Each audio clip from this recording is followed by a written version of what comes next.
Yo,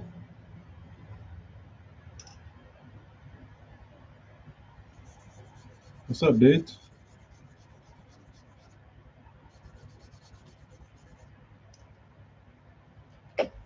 What's up? Getting some baits cleaned up.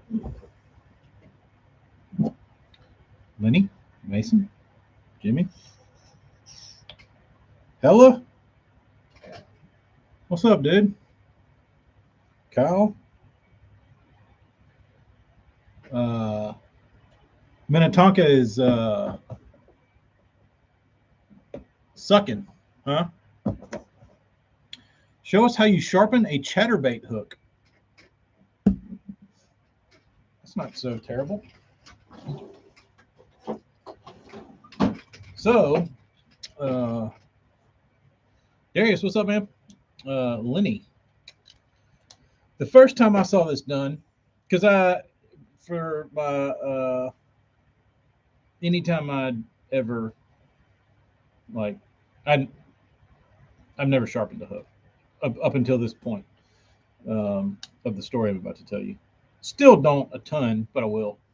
Um, but this dude I was fishing with, I was his observer in a Triton elite tournament in like 2007 or 8 or 9, somewhere in there. And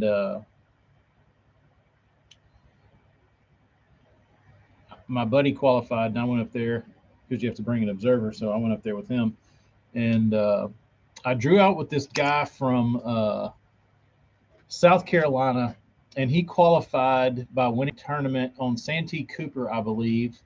And he had his tournament he won had he won with 35 pounds, I believe. So I hear that and I'm like, oh, this dude's gonna be like, you know, fishing. He's gonna be like a Brower, you know what I mean? Like fishing for just giants all day. Well, we're at Old Hickory in Henderson, Tennessee, and he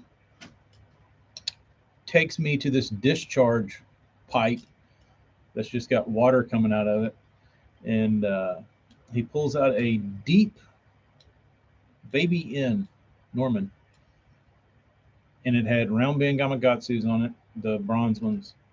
And he was like, "Let me touch these up," and he pulled out this file,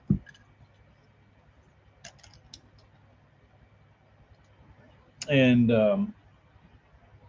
he's like, "Man, you can get these things sharp. Feel them." And he handed it to me, and like I've never felt a hook that sharp. Like he handed me the bait, and all six hooks like stuck in my hand. Like usually you can put a bait in your hand and like roll it around. Like his hooks were so insanely sharp, like you couldn't even like jiggle it around. But I said, "What kind of file is that?" And he's like, "I use a diamond file, like a fine grit diamond file." So I went out and found one. This is a DMT brand uh, diamond file, and all you do is you basically are just going to hit the top, and you need to. I always counted, like if I hit 1, 2, 3, 4, 5, 6, 7, 8, 9, 10, and then you roll it on its side and doing 1, 2, 3, 4, 5, 6, 7, 8, 9, 10. And you roll it on this side. 1, 2, 3, 4, 5, 6, 7, 8, 9, 10. You try to keep your same angle, kind of like sharpening the knife. Um, but that's about it. You just need a pretty uh, decent file, and like I said, count um, count your strokes so you don't take too much. Try to keep the same pressure. You don't have to like hammer it down too much, but it might take 10, to like to get it decent. Like it depends on how dull it is, but uh, like this one was bent because I take hooks off with it, and the point of this was actually bent, and now it's pretty straight and actually pretty decently sharp. Like you could catch it always is pretty sharp. And that was after 10 passes. Lundy, there's a good tip. Keep that file cleaned out with some diesel. It will always be ready. I guess that cleans and lubes. Good tip, Lundy. Never heard that. This one's pretty gnarly. It needs some help.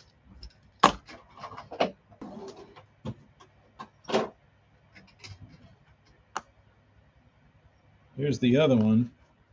This one's heavy. This is like a Lansky. But that one's a little. This one's light. You can keep up with it. It's got a key ring on it. But these are better for like a pocket knife.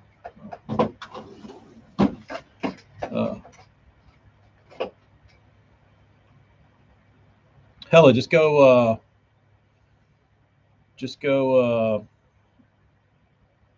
siphon some out of a truck somewhere. Marty, I am polishing baits.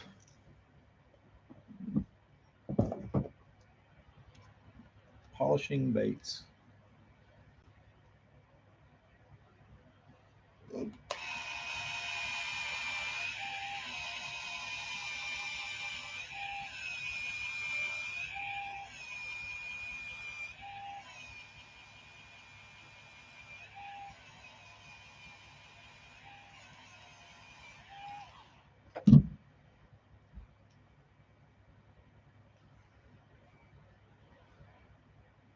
Oh, that thing is clean as a baby's ass.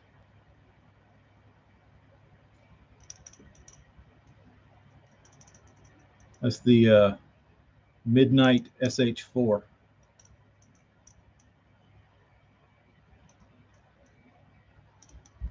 I realized yesterday I didn't.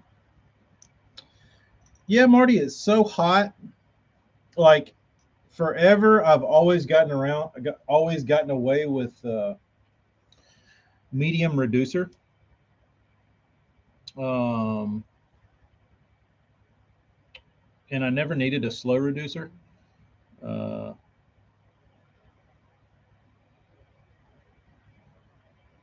And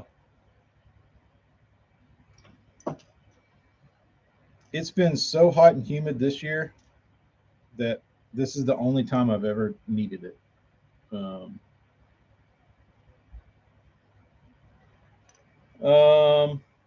No, this is a Dremel Lundy. Dremel Versa.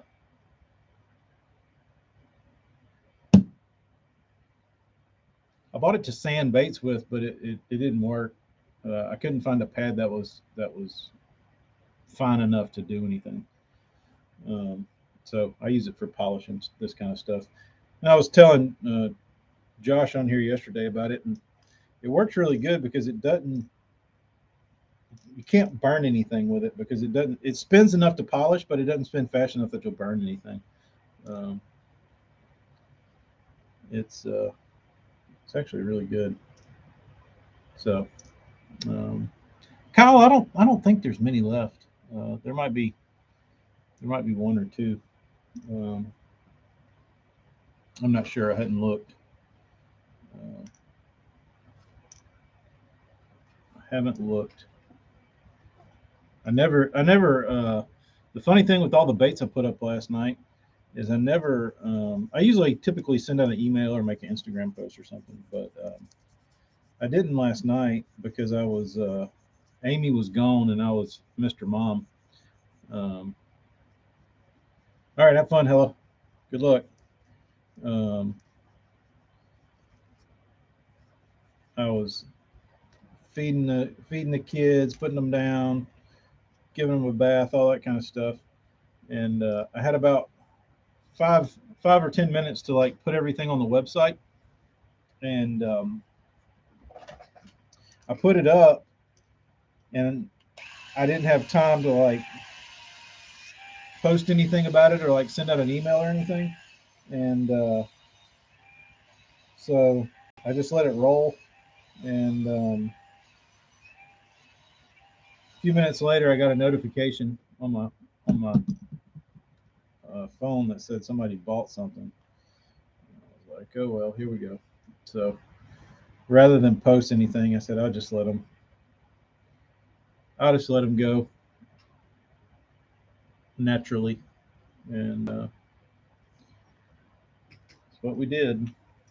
So, and that's kind of I kind of like that because most of the people that follow along on here get what they need. You know what I mean? Because most everybody that watches these know about when I'm going to put stuff up, and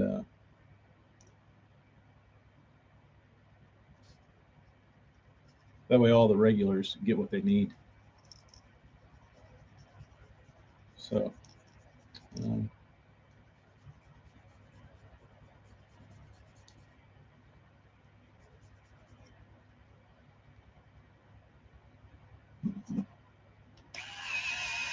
Travis, I think there's still like one or two left of the walkers, and I think there's maybe one of these left, which is funny since that's my favorite color. Um,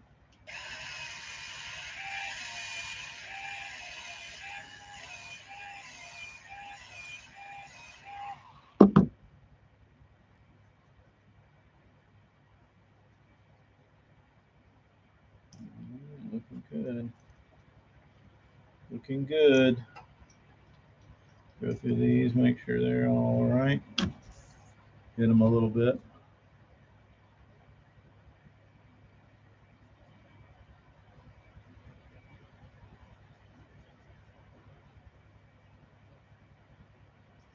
We got 1500 grit right here, wet.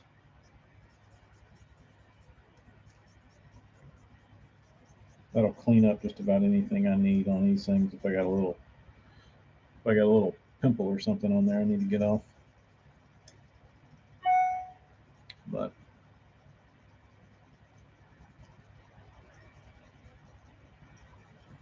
Marty, hang tight. Oh, just got an order. I don't know who it was.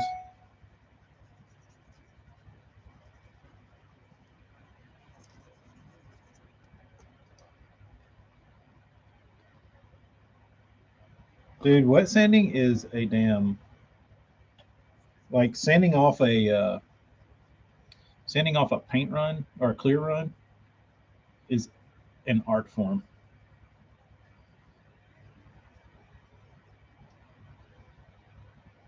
I would suggest if you want to do that, probably don't practice on something you like. Uh,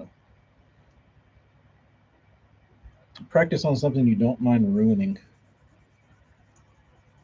because it's going to happen. You're going to sand through every time. Because you've got two options. You could sand like indefinitely with a higher grit sandpaper, or you can get something that'll cut. But as soon as you get to that level, that's when you got to be like, you don't realize how fast like a 600 grit will cut compared to like, 1,000. It's pretty wild. Pretty wild.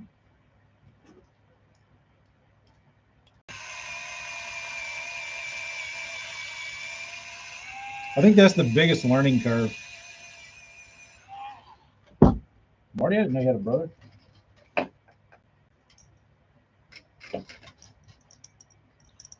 Oh, let me turn my light down.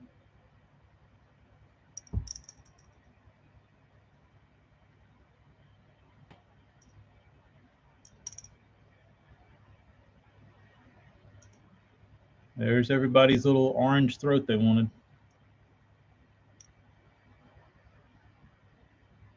It's very, very Casperish.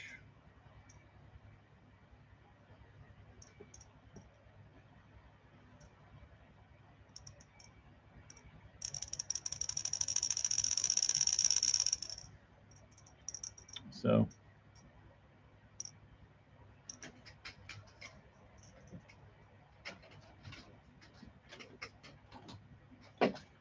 But I did learn I can add retarder to my clear coat.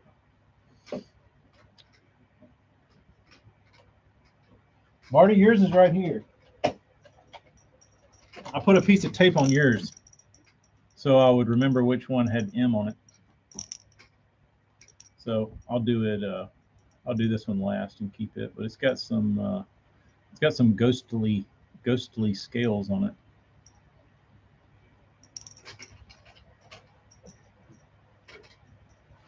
Two bros.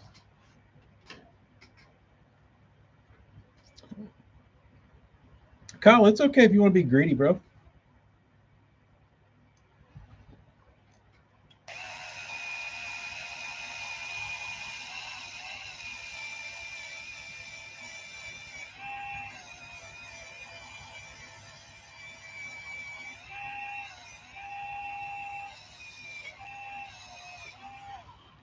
And I don't recommend doing this with hooks on the bait.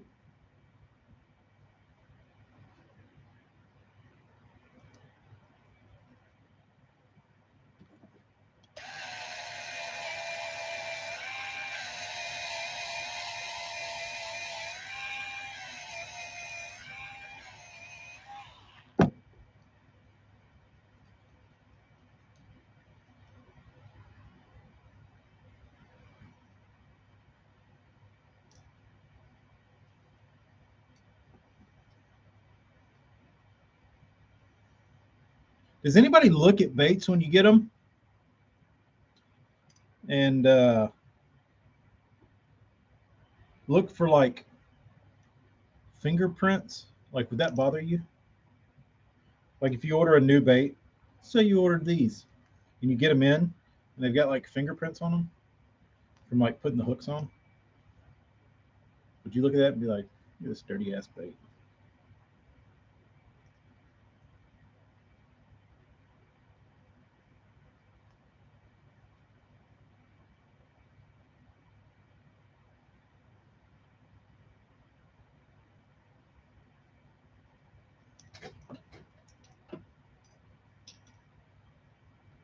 I try and keep the fingerprints to a minimum. I'd like everything to be pristine. Typically, I do this and wear gloves, but I'm out of gloves.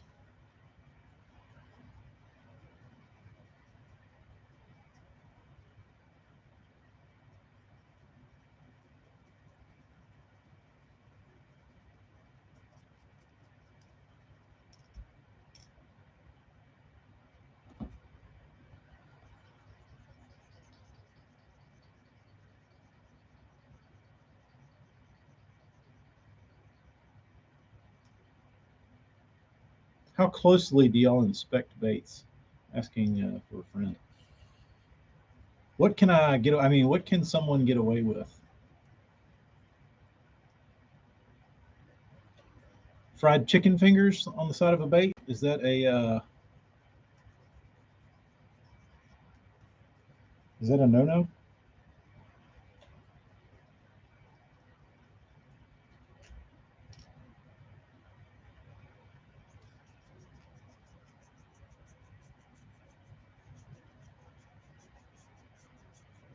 Look for imperfections. South Jersey, what would you consider an imperfection?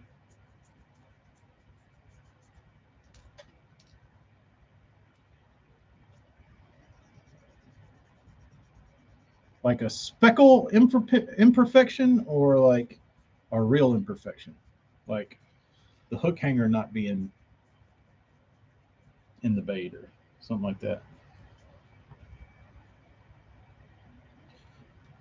I'm always curious on what people do when they get a new bait, how they treat them.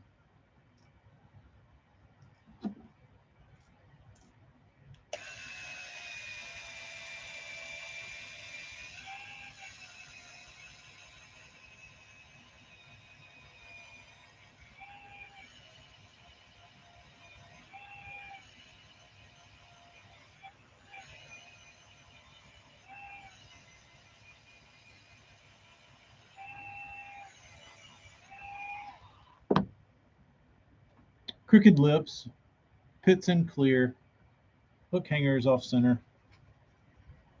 Normal stuff.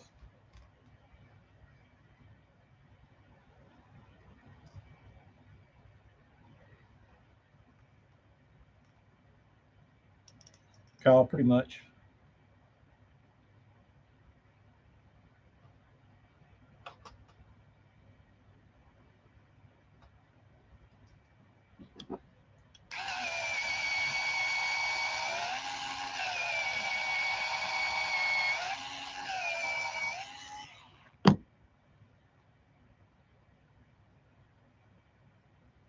There we go.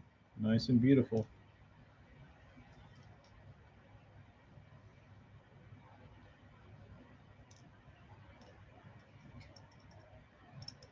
Issue with the clear coat. Chipping may be hook hanger area cracked and contaminated in clear paint. Maybe how straightforward it is.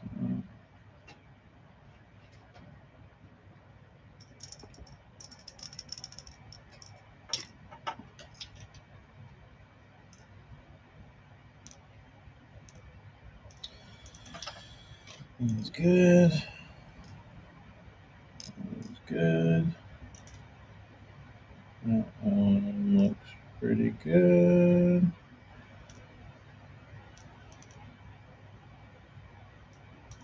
I'll hit this one.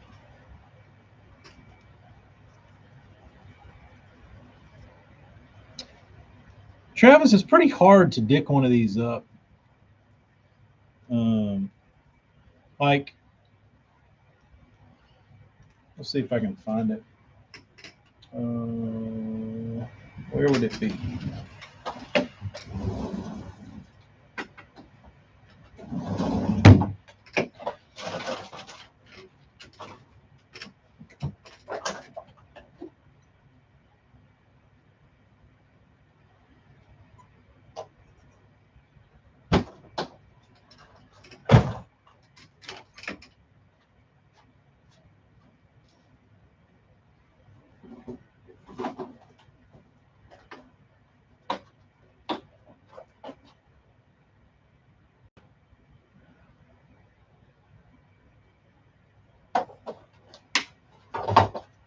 I have one of Marty's baits. I drilled with the I drilled it on the trolling motor, and I feel like if it would have been anything else, I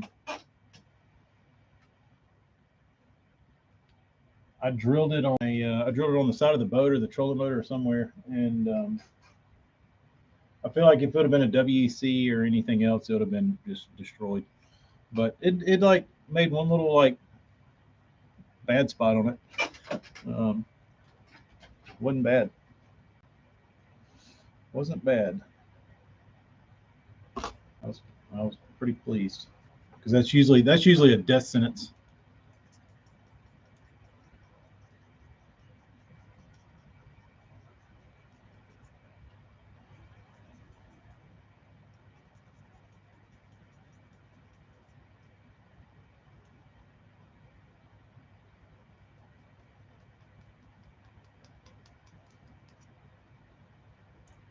I have definitely killed my fair share of baits on a damn trolling motor head.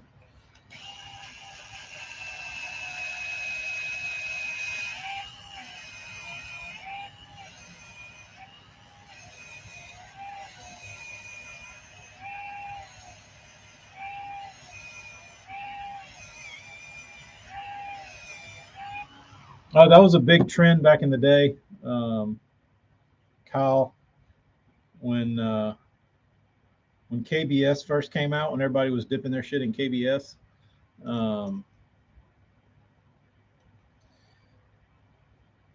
You'd see baits for sale all the time with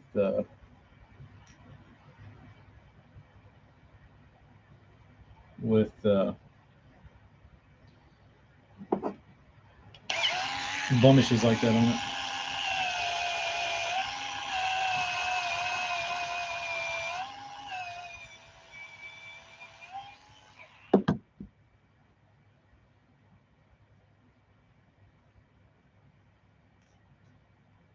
The telltale sign of a KBS user is typically on a plastic bait.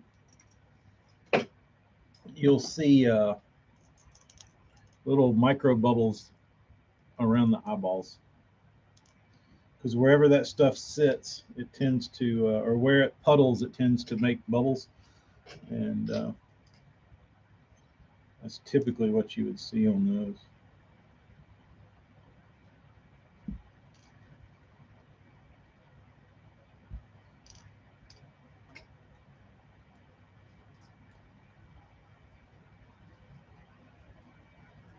South Jersey, these are already up. They're actually almost gone. I don't know that there's any left. But I put these up last night. Sneakily and didn't say anything. And the glides. I put everything up last night.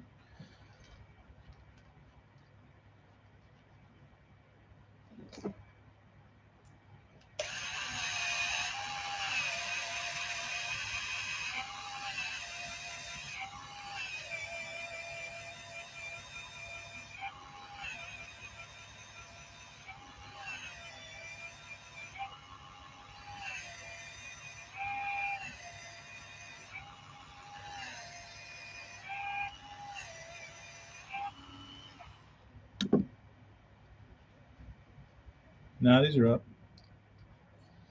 These are up.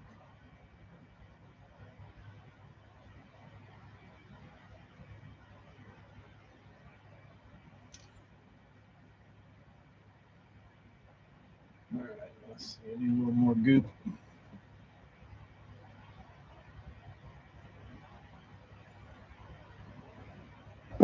Kyle, how often do you find orange peel on a bait?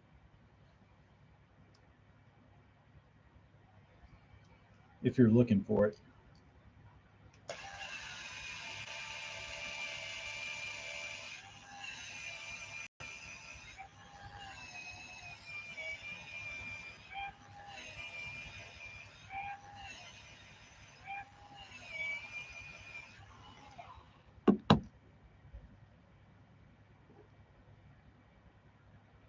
It's usually the epoxy jobs that are the worst, in my opinion, of like stuff I've repainted.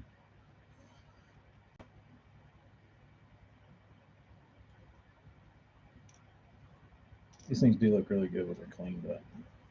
That little bit of polish does a lot.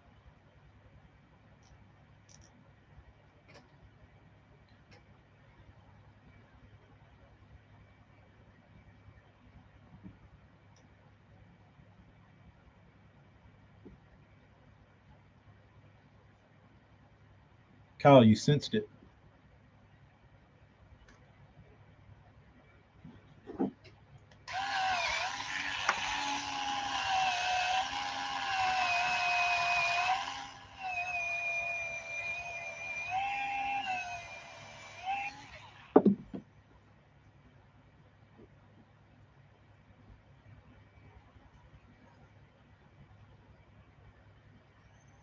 Ooh, shiny.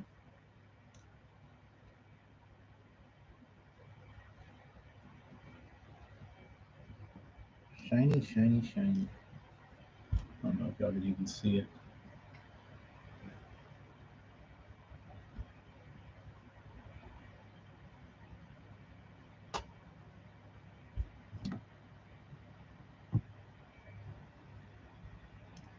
Eat off that thing.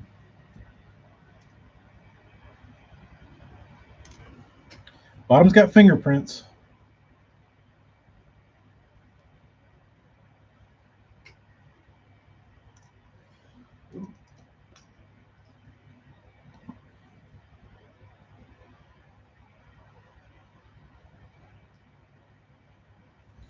Oh, looks pretty good.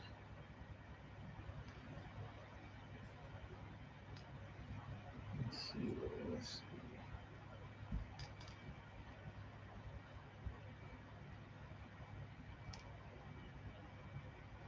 Clean. Rich, yes. This is the this is not miserable sanding. This is just polishing, a little bit of wet sanding. Not this isn't finger breaking stuff.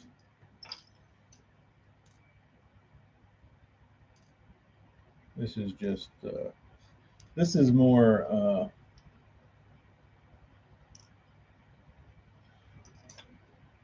therapeutic.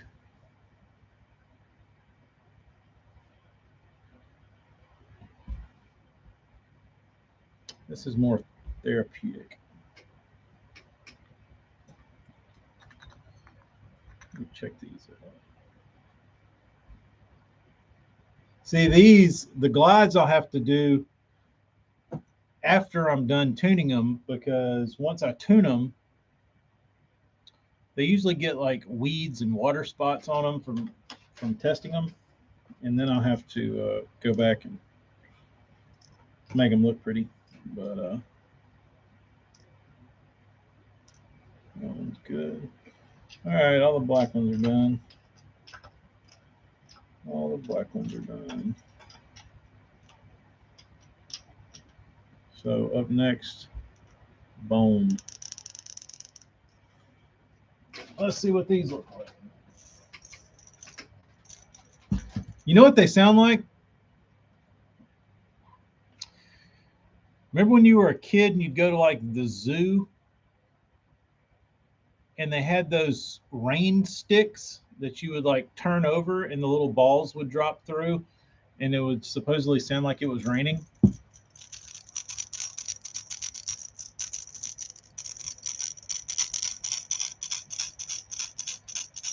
Same type of sound, same pitch. That's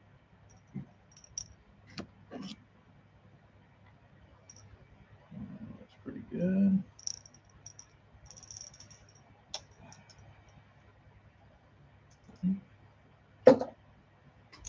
Take this one out.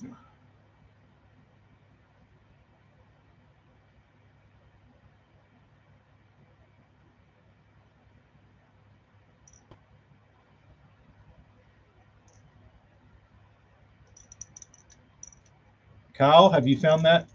Have you found that golden nugget yet?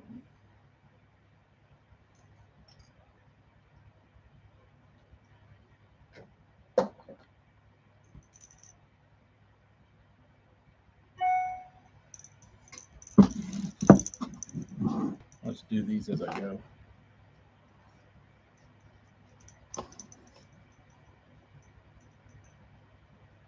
Nice move, South Jersey. Nice move.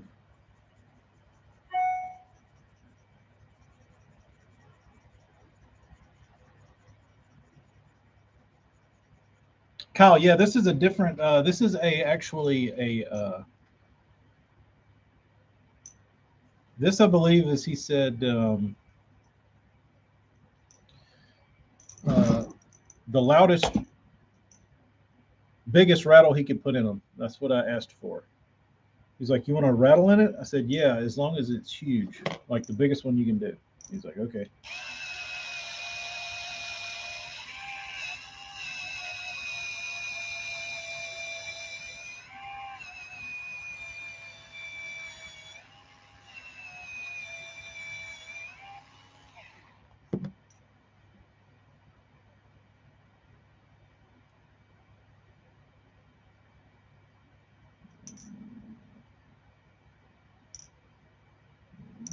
Beautiful. I can't wait for y'all to see these in person. They're really pretty in person.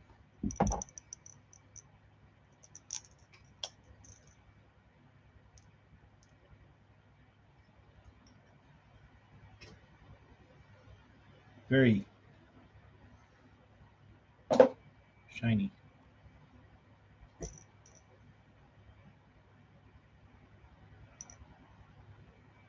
Ooh, there's a little spot. I don't know what that is.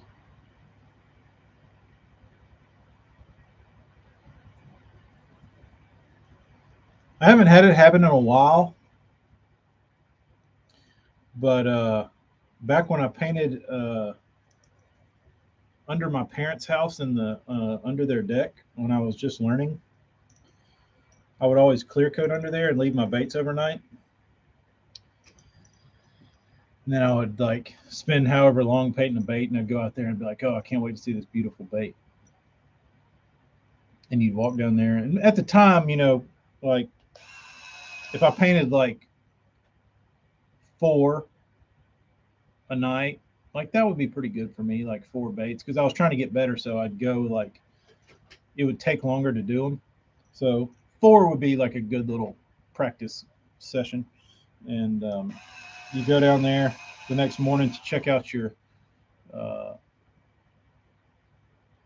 to check out your the fruits of your labor, and you would find a damn mosquito stuck in your clear coat or a gnat.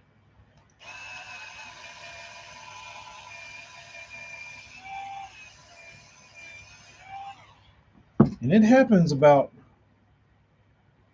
maybe once a year now, but back then it seemed like it happened all the time.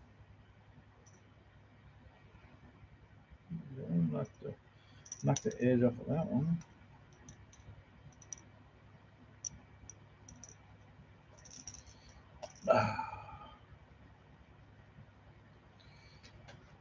Yeah, that one's got a lot going on. I didn't have a lot going on, but it's got South Jersey. It's got a purple tail fade to the green head with a little bit of nice wood grain showing. Some black. Hey, try not to have to repolish this one. Got a little. What is that? A little. I guess they call them in the painting world nibs.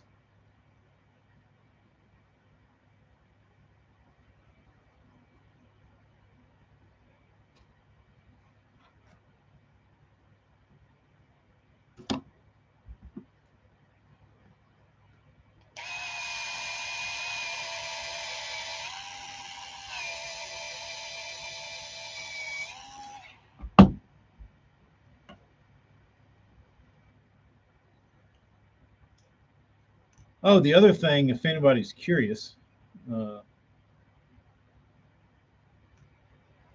or if any of you are painters, don't think you're going to do this with flat clear coat because you can't. Just to save you some time down the road.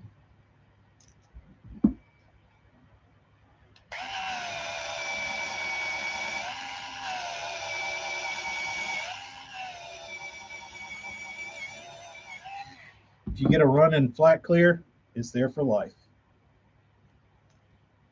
No cutting that one out. They do. It's very. I didn't want just boring old black. So, uh, I mean, the money part for most top waters is right there. So that's black. But I figured a little color on the side wouldn't hurt. And if it's low light, you got a little chartreuse beacon on the nose that might help you find your bait a little better. A tracer, if you will. Let's see.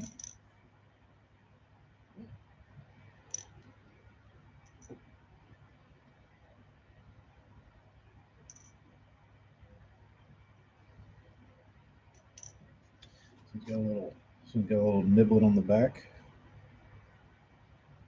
I feel like no matter how clean you try and like get your brush and like all that stuff, like somehow little crustaceans always find their way onto your baits.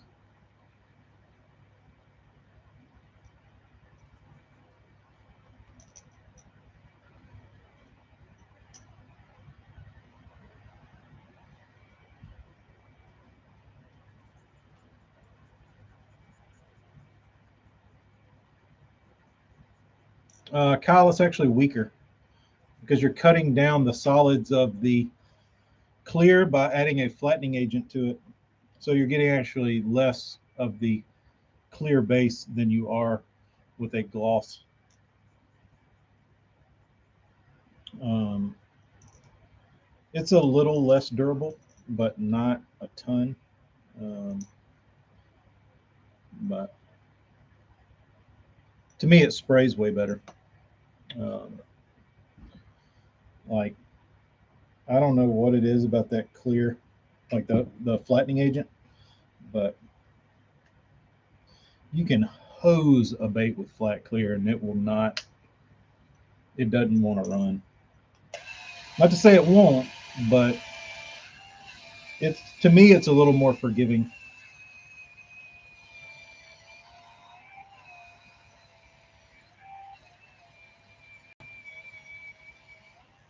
I think it bites a little better.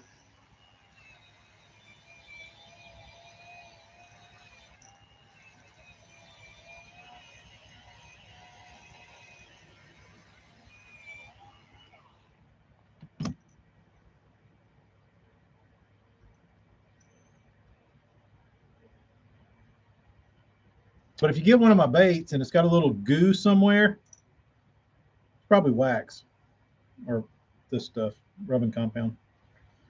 Uh, don't think anything of it. It'll wear off. The only places it typically gets that I can't get it out is in the eye sockets. Rich, I think I've got one of these left, and I've got I haven't looked. I might have one or two of these left. Uh, like I said,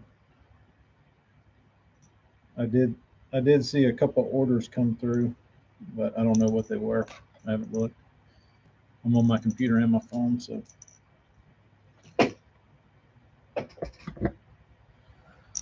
Let's see this guy. Ooh, that one's glossy.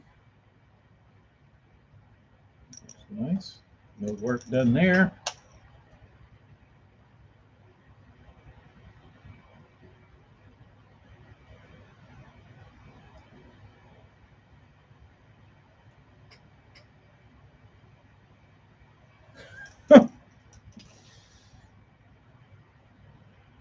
South Jersey, you want me to you want me to send you some that need polishing so you can practice? And then you can send them back to me for review.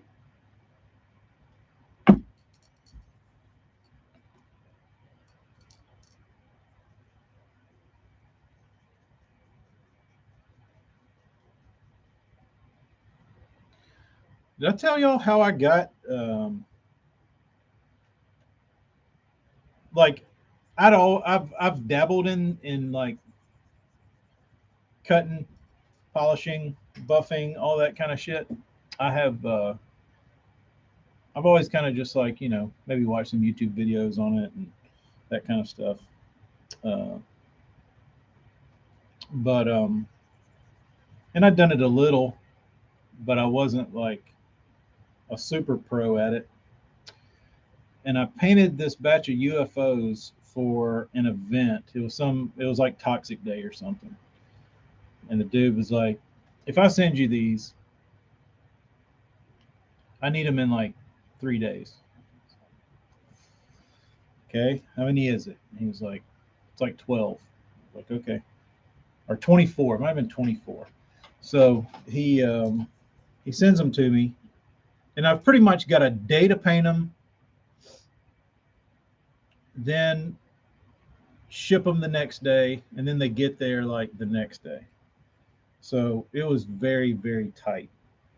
And so I stayed up till like 2 in the morning. I was up here uh, painting these damn things. And I was a little bit delirious, I guess, and got a little heavy handed on the clear coat. Hello, my sweet Bean, if you're watching. Hey, Bean. Um, Darius, I like a ring, but that's up to you. Um, so I was up here to the wee hours of the morning trying to finish these things. Got them done. Like I said, in a hurry. It was late. I was trying to get home. Got heavy handed on the clear. I show up the next morning. I'm like, oh, this will be easy peasy. Throw them in the box. ship them off, they'll be good to go. I walk in, I start pulling baits down. Like the third one's got a big run down the side. And started going through one couple more. I was like, oh, there's a run. Oh, there's a run. Oh, there's a run. Oh, there's another run. Oh, that one's got a run. So I had like I had like seven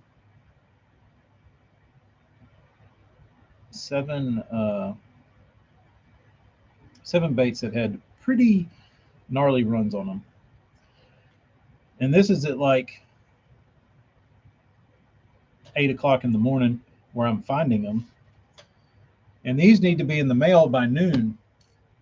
So I have a little bit of a panic attack. I'm like, all right, I don't know how this is going to happen, or how I'm going to fix this. So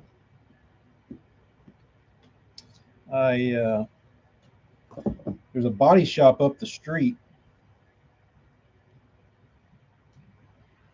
that's kind of new. Like, it was an old body shop, but somebody new bought it, and it was kind of like, you could tell like it was like mom and pop kind of body shop.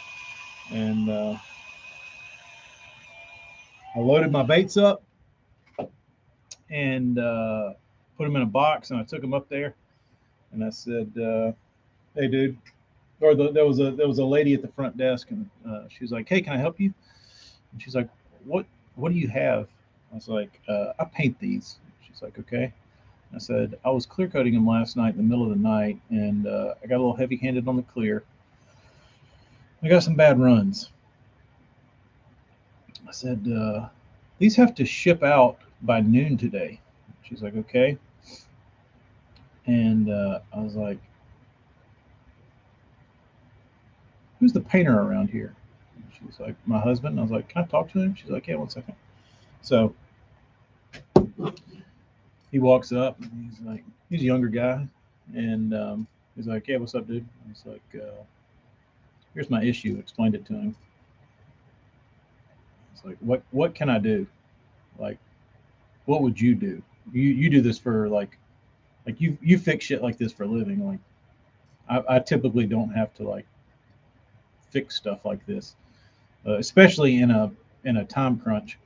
Um, so he was like, "Dude," he's like, "Honestly," he's like, "I gotta." He said, "I would do this for you." He's like, "I really just don't have time right now." I was like, "I understand that." He said, "But I'll give you the master class in this in about the 15-minute version." It's like, okay. He's like, "Let me see one." So he was feeling around on the runs, and he's like, "They're still a little soft." He's like, you probably need to bake them." It's like, "Yeah." He's like, "Or leave them out in the sun for a little while." Like, "Yeah." And he's like, it needs to be hard." And I was like, "Yeah." So he's like, "But we'll see what we can do." And so he goes over, he's like, "Walk over here," and we go to this like stand that's got all this sandpaper in it, and he pulls out like a 500, and then he pulls out this little razor blade thing that only like, it's like this little, it's got like teeth on the bottom of it, and it's a little, it looks like this, but it's got teeth on the bottom, and it only cuts in one direction. um, he's like, "You can take this to take the top off of them, and then he's like, you start with your sandpaper, wet sanding." And he's like, "You can start with 600 or whatever, and work your way up to 3,000." I was like, 3,000? He's like, "Yeah, 3,000. By the time you're at 3,000, you're pretty much polishing at that point." And he said, "So you won't have to do as much like compounding and buffing and that kind of stuff." I was like, okay. And so he's like, "Walk in here," and he was like digging around on the floor, and he found a bottle of compound, and handed it to me. And then he handed me some wax, handed me some sandpaper. And he was like, "So this is what you do." And he like showed me and went to the next one, went to the next one, went to the next one, and he did a bait for me. And I was like, he's like, you got to be careful though, dude. He's like, you know, you'll burn through that shit quick. It's like, all right, and so that guy saved my ass that day, and I was able to get those baits out, and they look good, and like they might not have been perfectly flat, like, but it was good enough that there wasn't some like huge nasty run down the side. Um, but lesson learned. But I did. Uh, the guy was very helpful in teaching me the ways on short notice.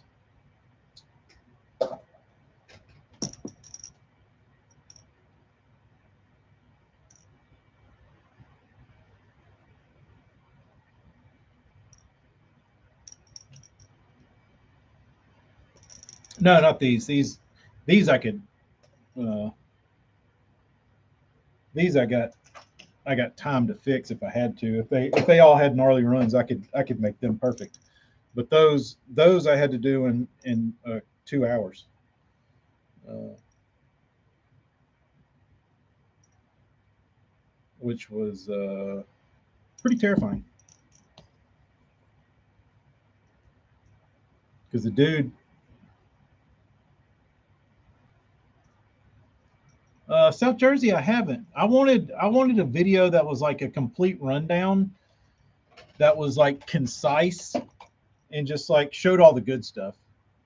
Like I don't want to watch one 20-minute like Strike King video or like one 20-minute this video. So I kept seeing like Tackle Warehouse post stuff, and they were all like long and like look individualized to like certain companies. I was like, I don't want to do this. I don't want to watch this. So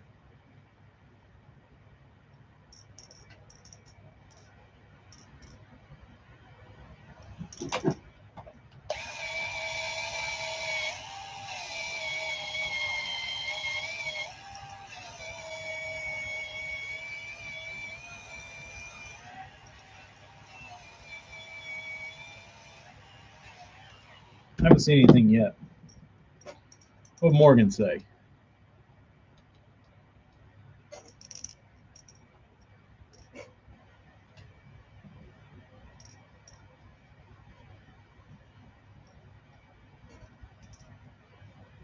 South Jersey. I think the hookup tackle needs to like give you like an affiliate thing to where you can like be part of their team, because I feel like you are a great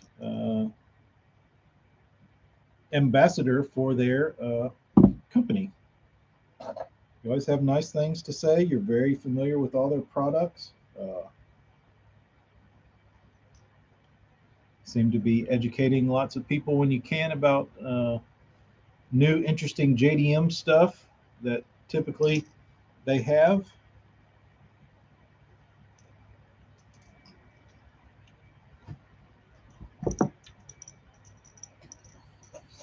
If I were them, I would call you and I would say, listen, we like what you're doing. Only problem is we need you to change your Instagram handle from South Jersey Fisherman to South Jersey Hookup. Now we're talking.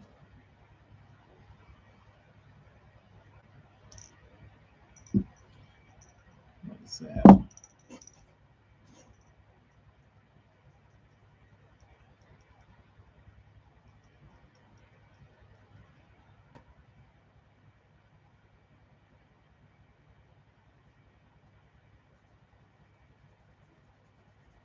Strong possibility, South Jersey. It's a strong possibility.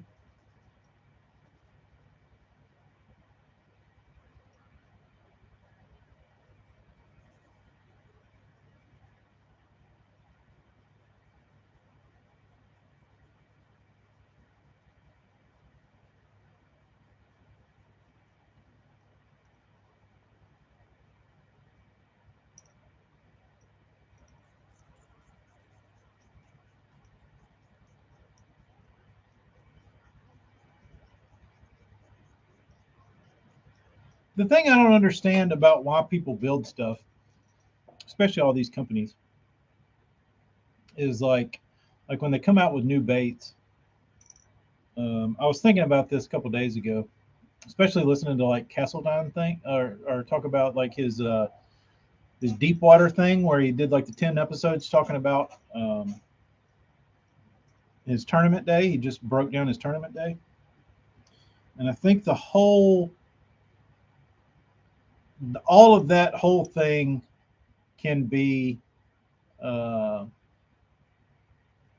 summarized, and it's how I've always looked at fishing, tackle, any life, like, and that is, I don't care about what anything, like, what were you doing, what were you throwing, what this, like, I want to know why, like, and I want to know why from people like Todd or anybody like a pro that tells you about a product.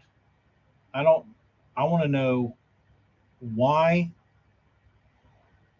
it why it fits into where it does, or what, like why it's important. Not like, hey, you need to go throw this and you can catch fish on it because it's a really good crankbait. Like, why? You know what I mean? Like, what does it replace? What does it do that nothing I own does?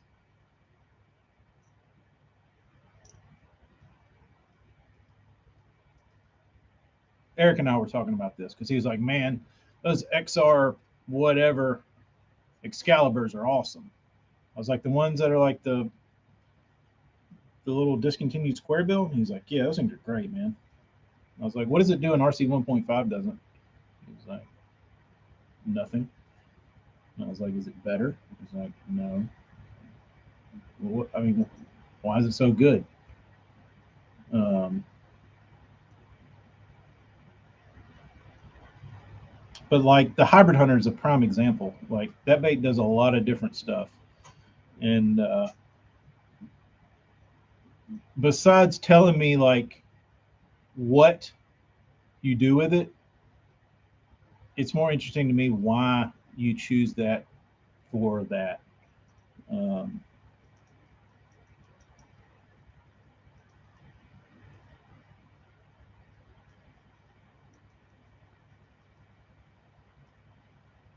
which I guess is what Todd's trying to get across now, by doing his deep water thing, is he's telling you not, hey, I went out there and I caught 22 pounds on the last day, and I threw a Carolina rig and I threw a buzz bait. That's what he did. Like that tells us nothing as far as like learning more about fishing. If you tell leading up to why you did that, I think that's where you get that's where you gain knowledge. Um, but there's not there's not a lot of people out there doing that, or teaching in that uh, you know in that manner. Um, so,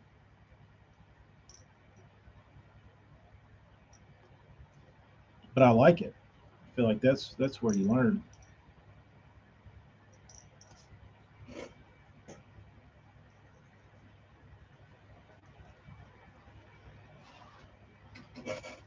5 more.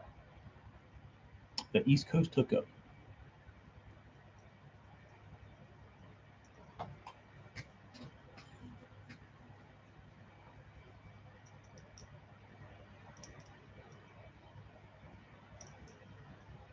I might need to drop down a grid on this one. It's kind of a hard spot on it.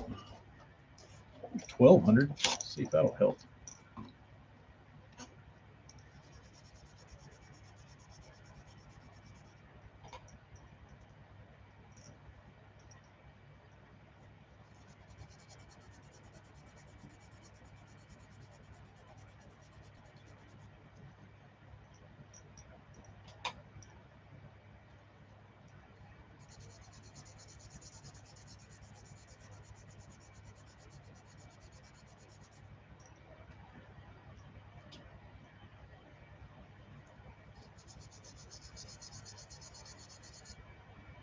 That cut. You wouldn't think that extra 300 grit would make much of a difference, but it made a lot.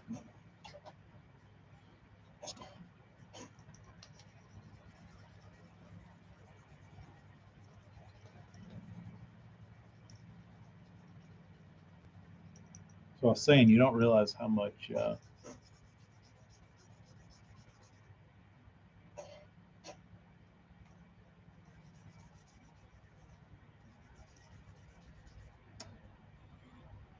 See, that's a prime example, Kyle. If you went out and you said,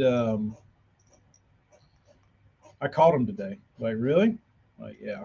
Like what'd you catch him on? Spinnerbait. Oh, and then guy goes out there and says, "Oh, well, Kyle was catching him on a spinnerbait. I'll go throw a spinnerbait." And but the more interesting part to me is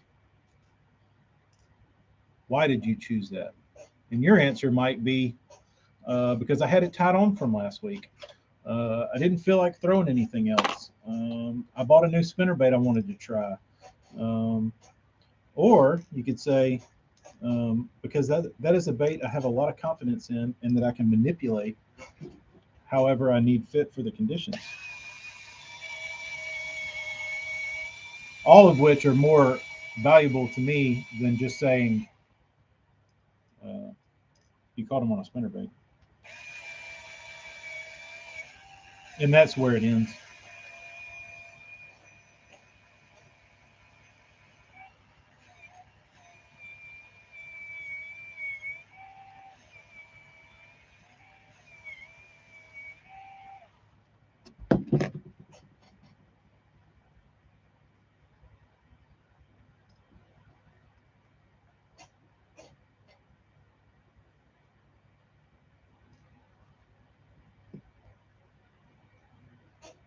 And there we go.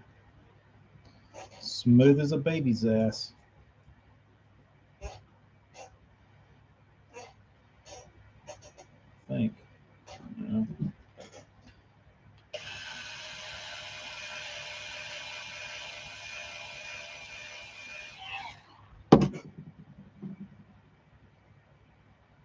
Yeah, the Japanese, they're typically not just throwing shit up against the wall to see if they can get something to stick.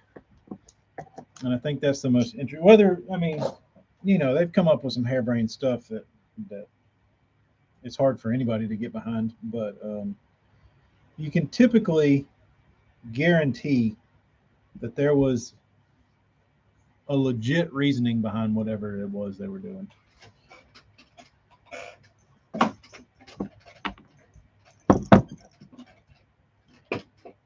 Not just trying to get a bait out there.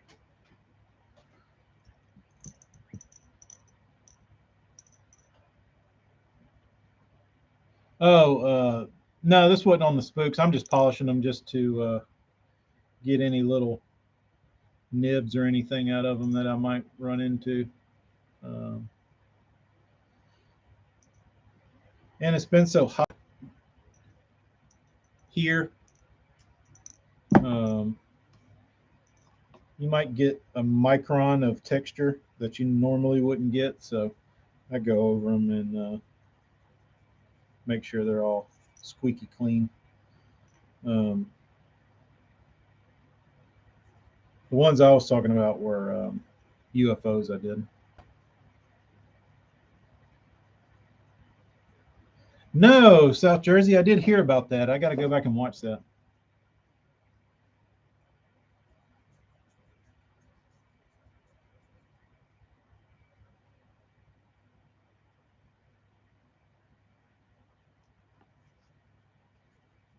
Suguru, speaking of Japan, he heard us. Suguru, what's the most popular bait in Japan right now? Hard bait.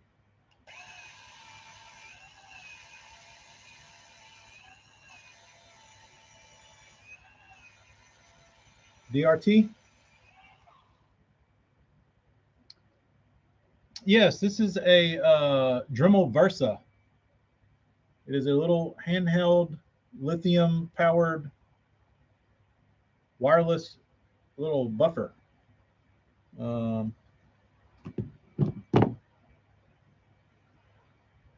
Pretty awesome little tool. It's made my life way easier.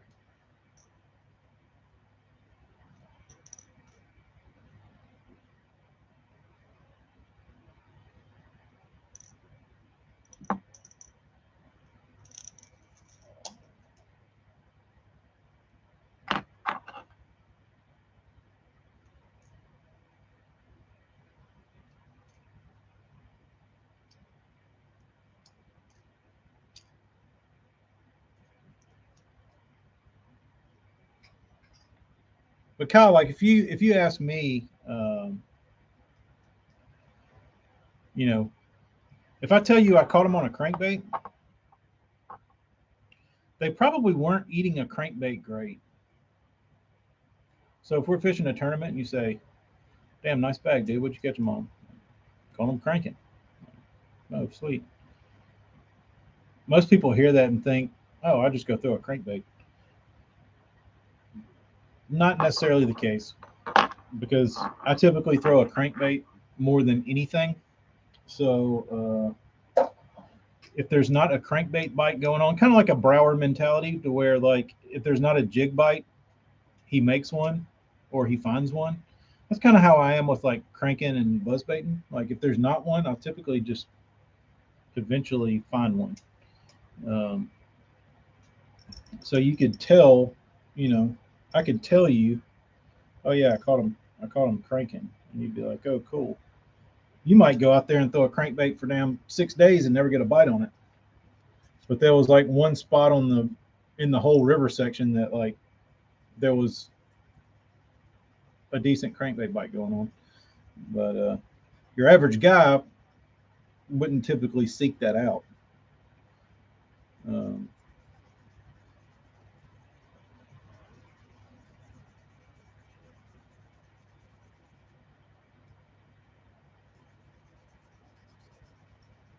but I think that's the stuff that gets missed.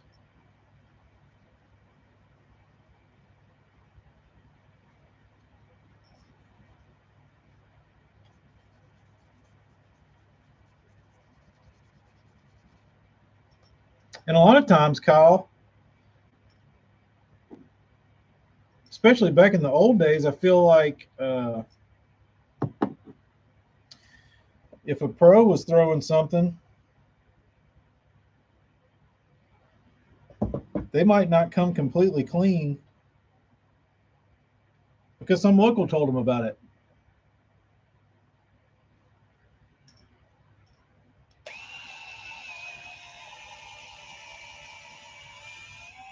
And you can always tell those guys because you show up at some body of water and they'll all have this one like very regional bait tone. It's like that didn't you didn't just show up and everybody have the same shit tied on.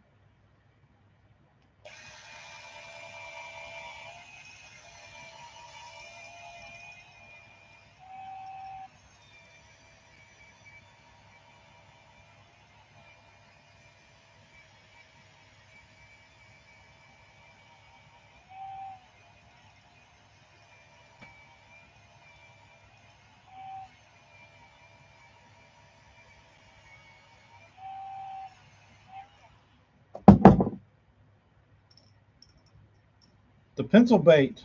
I'm working on them right now. Oh, you gonna see the black one? Trying not to get my dirty fingerprints on it.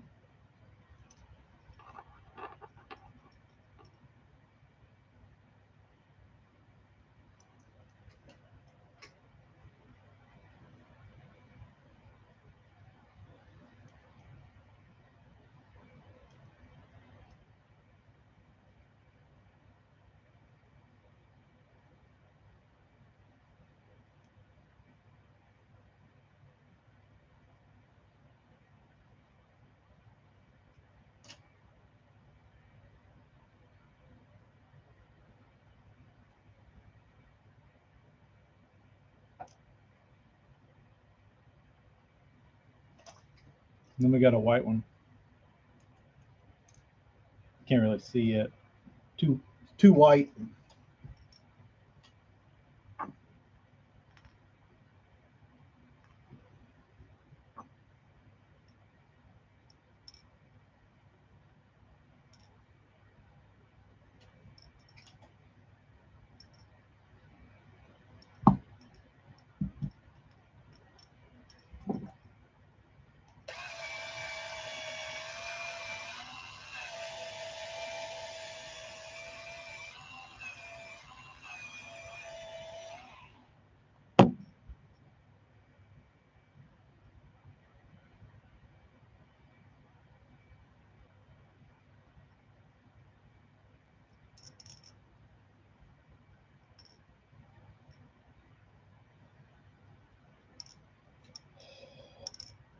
Get my glass cleaner out for these things.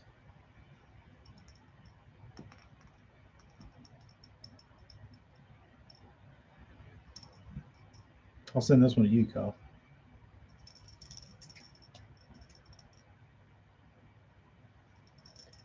Damn, it's hot in here. I'm like sweating.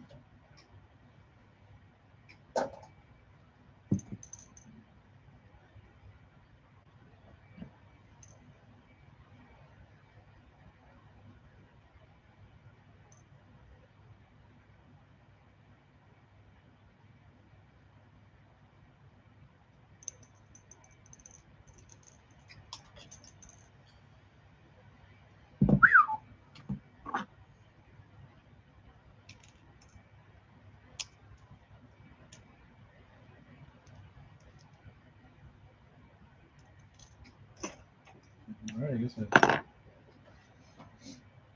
back in the day, anglers kept their baits closer to themselves and didn't share as much. South Jersey, I liked that. I liked that. I liked that part of bass fishing.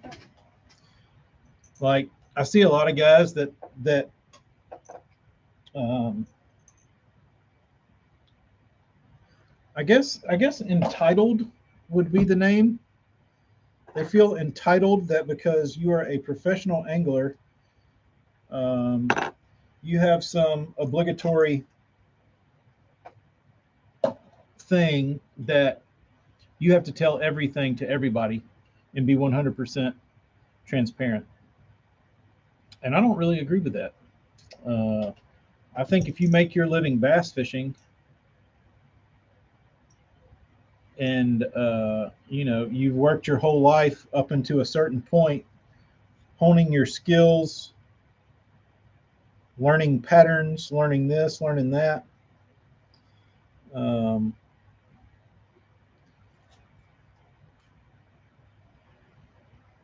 I don't feel like that's for everybody.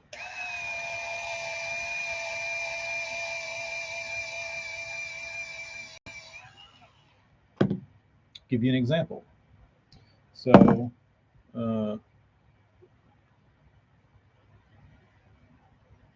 I've been painting a while.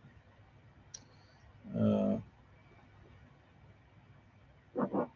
Mickey Ellis saw my paint. He liked it. Called me and started talking about painting and stuff. So, because of my hard work and long hours and dedication to painting, a guy like Mickey sees it, and he is, I guess, moved enough that he, wants to reach out to me. So, because of that, we talk, exchange a little bit of whatever, go about our way. Um,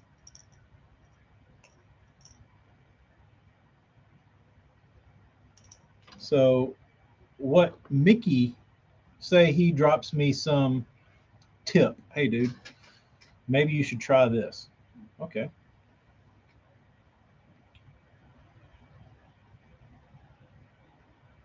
Now there's a group of guys that wants to know everything about what I do, and because I'll maybe get on here and talk or post pictures on Instagram or whatever, they feel like they are entitled to me telling them all that shit. But is it really fair to me or Mickey or anybody else to give that info up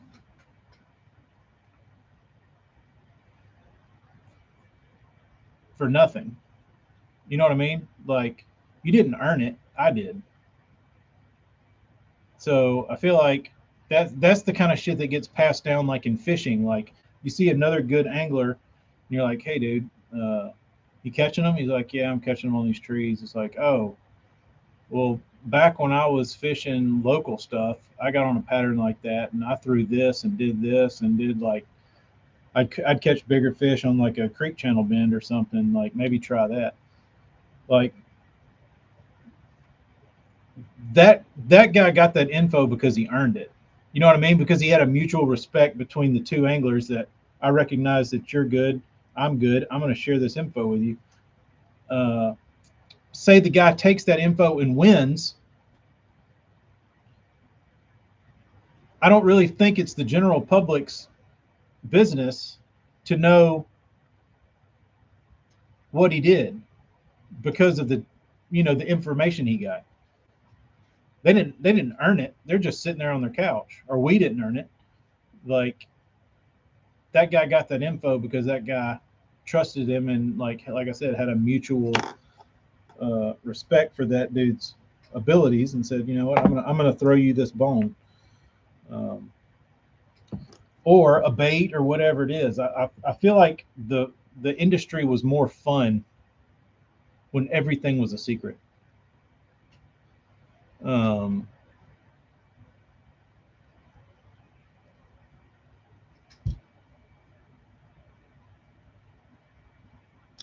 I think that's what it was. South Jersey, like everybody. The thing about it is you pretty much knew everybody for the most part had the same shit, like bait wise. Um, but then there was always that one outlier. Like there was one tournament a year that somebody would pull like a Charlie O out or some like old crankbait and be like, this is what I won that tournament on. And I remember that what's his name? That dude from Oklahoma. Uh, he was supposedly a prick. OT Fears. He won that tournament over there in Louisiana on a super scooper. And you've got that one guy or that one tournament where there's like this real odd bait. And then that triggers your mind and you're like, you know what? There are secret baits out there that they're not talking about. And that's what I think keeps like the sport fun. But like when everybody knows everything, it's not fun anymore. You know what I mean? It's just like, who cares? Um,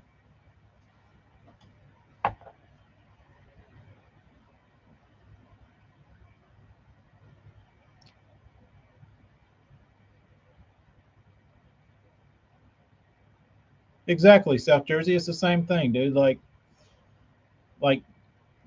the info that's out now that you can watch in like 2 minutes on some video that somebody's given you or whatever it is.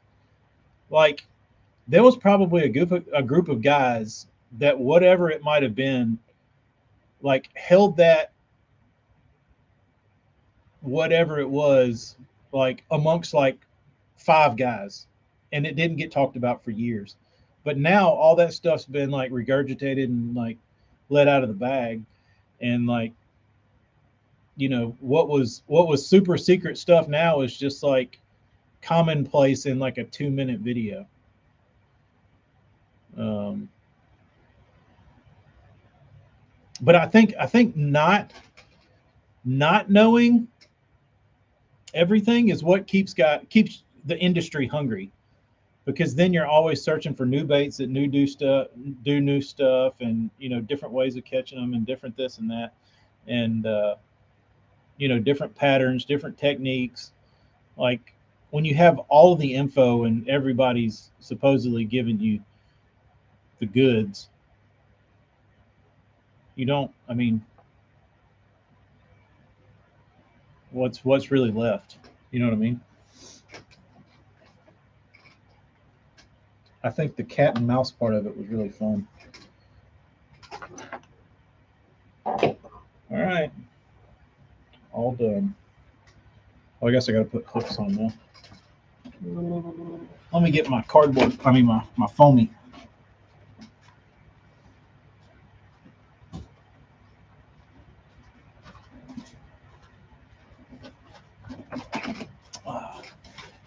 But I guess we can't go backwards. You know what I mean? Uh,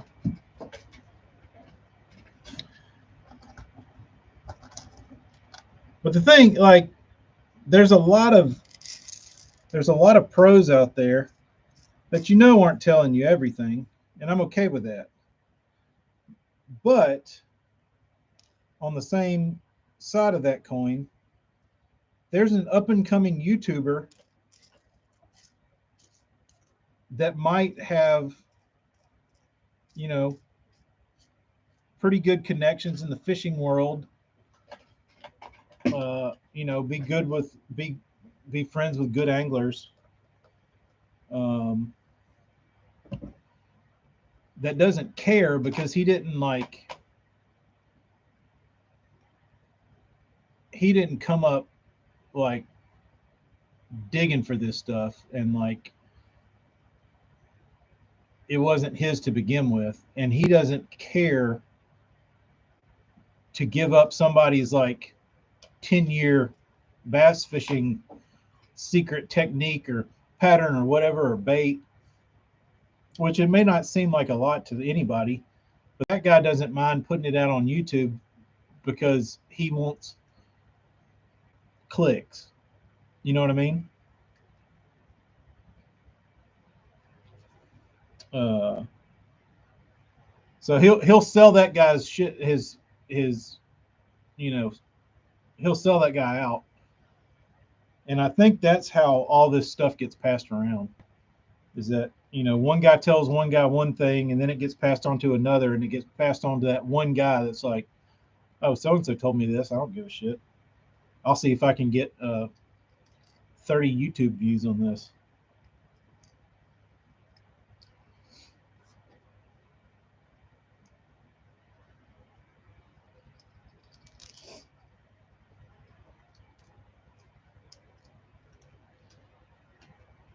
Rant over. I hope we got enough hooks. Oh yeah, I should. Should be enough, hopefully.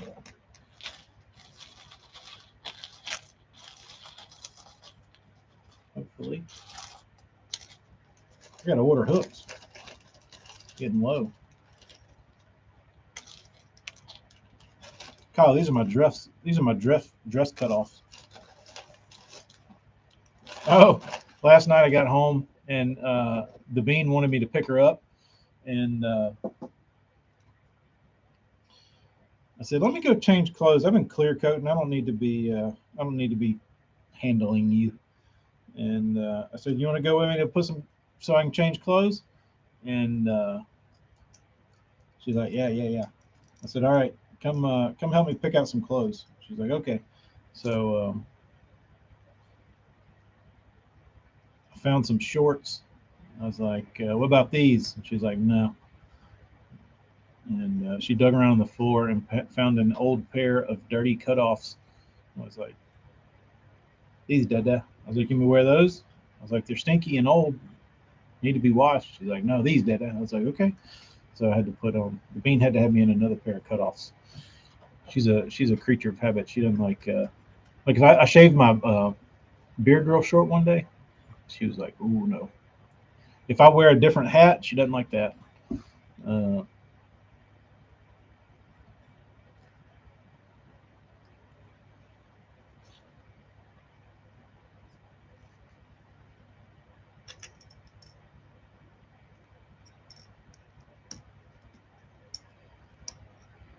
South Jersey, the interesting thing is like, you know,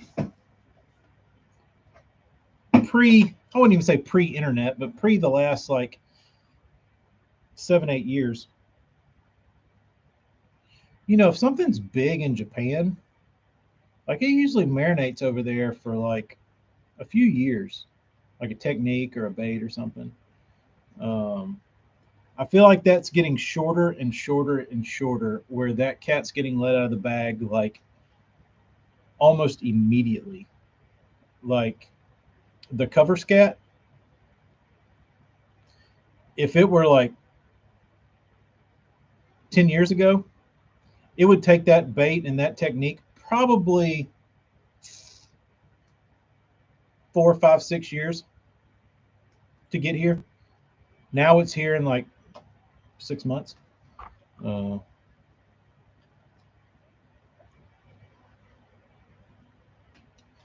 Tyler, that's interesting.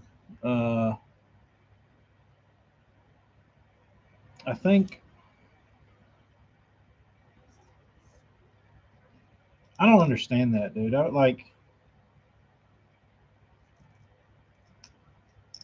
want to get away from everybody. The last thing that I'm going to do is get in a pissing contest about whose spot is whose. Like I just turn around and leave. Like if somebody rolls up on me, sure, but like I'm not going to try and like squeeze in on somebody or go you know, like I said, getting a pissing contest over whose banks who or whose deep holes who or whatever. I just go somewhere else. I just don't like fishing like that.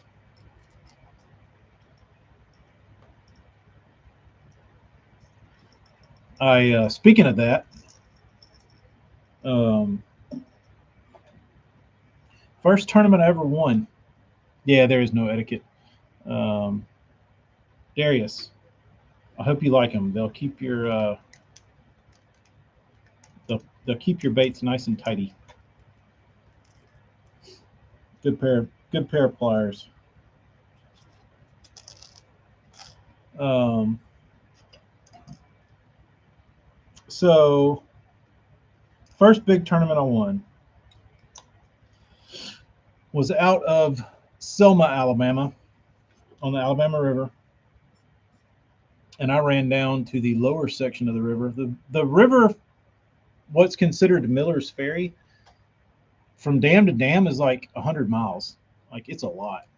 So I ran from Selma, which is on the upper end of the river. I ran like 65 miles south. I don't know if you've ever run 65 miles in one direction, but with a hot foot, your leg goes numb and your ears ring and your face tingles, and it's just not fun. Um, and and it was in, I believe it was in June. No, it was in July. So this was also a pretty ballsy move because anybody that's in the South in July knows the morning, like the first hour, is pretty strong. Like you typically need that, you know, 3-4 pounder you might catch at daylight. Um, you have an opportunity to get that in the first hour that you might not get later in the day, um, as like an extra bonus fish or whatever. So, um, so I opted to blow that hour running 65 miles. Well, I know nobody's probably going to be down there. So I get down there to the spot I want to start on, and there's a dude and his buddy. And this is like a river spot, like a high spot on the river, and river ledge, if you wanted to call it that. There's a guy and his buddy sitting on the spot, and I'm not talking about they're sitting where I want to be. They're sitting on where I want my cast to land. So I'm like, I just drove an hour plus. I can't hear anything. My leg's asleep. I'm like peg leg walking up to the front of the boat to like put my trolling motor down. And this dickhead is like sitting here on top of the fish. I said, well, and you could tell they were like super casual, like not a care in the world, like making a cast every like 4 minutes because they were digging around in the boat or like scratching their ass or whatever. Like, did not care about anything. And I was like, you know what? I ran down here. I'll wait. I'll wait them out. They'll probably not you know, judging, like I was trying to pick up on like their kind of their vibe and their like body language and like how they were fishing. And I kind of saw that and I was like, these guys are probably not going to last long. Um, they're making very, you know, lazy casts. Like they're not in a hurry to do anything. I figure they'll where they're fishing, they'll fish a few minutes, not get any bites, and then leave. Well, I was wrong. They like 10 minutes went by, 15 minutes went by, and they're still like dicking around in the same spot, not catching anything, just sitting there like shooting the shit. Um, and I was like, all right, this is getting excessive. I said, all right, I'm gonna have to put some pressure on these guys. So maybe if I get a little closer, they'll start feeling my presence and maybe leave. Um, so I start easing up a little closer to them, and I start seeing them kind of moving around. I'm like, all right, they're feeling it. They're ready to they're ready to go. They start dicking around, and they got a little dog in the boat. Well, the dog is on the back deck farting around, and I guess it tries to lean over and get water, like a sip of water, and it falls in. So it's like this little like mouse dog, and it's like one of those like brain dead Yorkies. Like, sorry if you have a Yorkie, but it's kind of like what it looked like. Well, it falls in the water, like right on the damn juice. I'm like, holy shit, dude, you got to be kidding me. Well, I guess the dog can't swim, so dude on the back of the boat, like cannonballs into the water after this dog.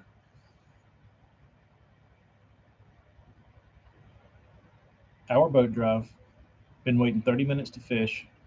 Now, when I think they're about ready to go, homeboy cannonballs off the back deck to catch his little shitty ass dog. Throws him in the back of the boat, crawls in the back, and I was like, well, this is actually good. I said to myself, this guy is wet now. So these are a couple old timers. They're probably not going to want to sit out there in soaking blue jeans and fish.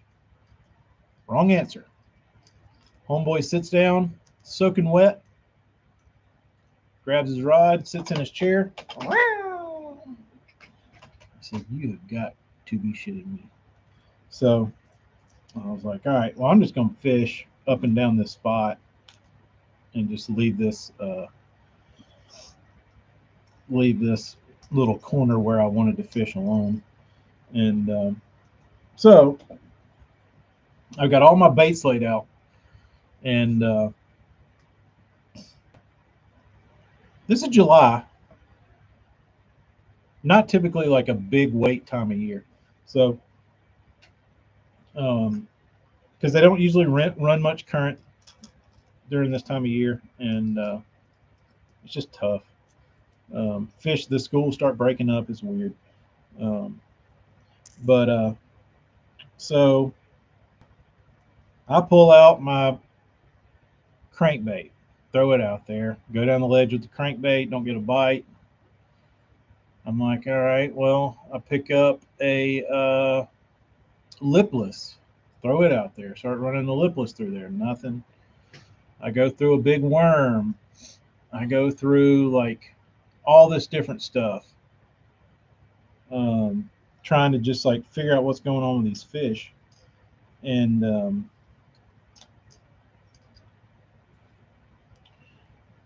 what had happened was the water had been really low and then for whatever reason it came up, and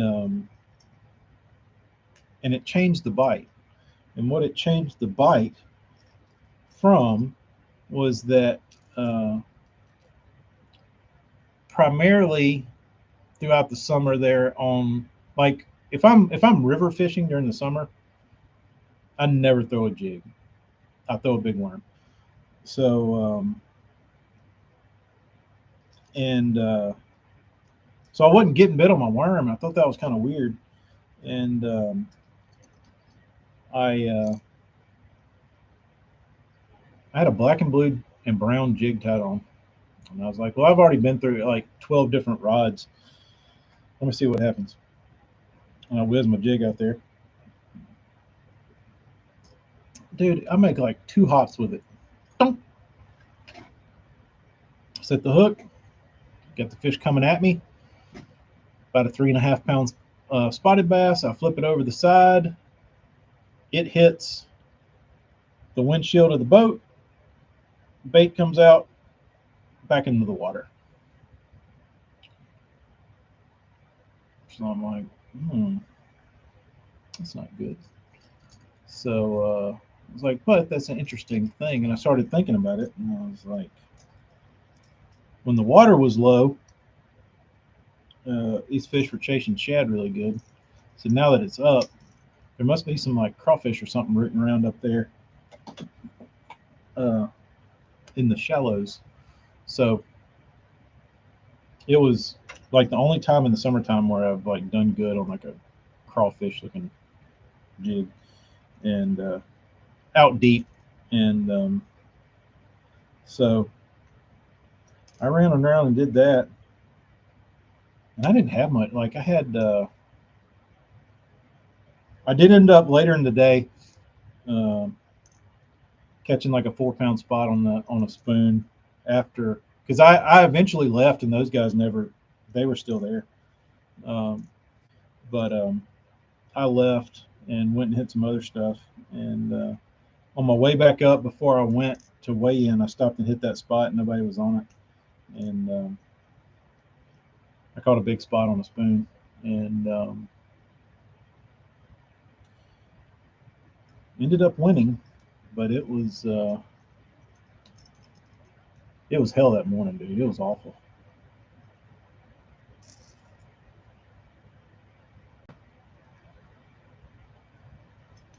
Josh, what you need? You need a sander, a double sander.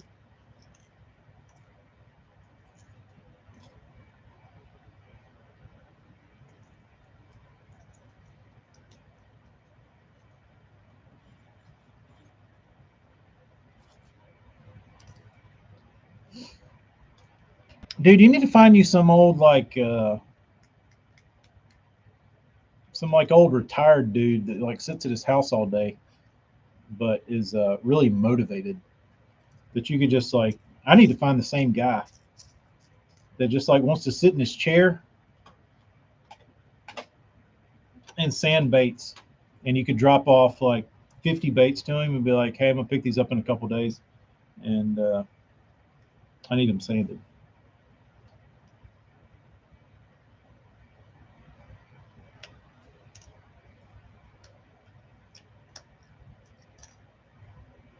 That person's got to be out there.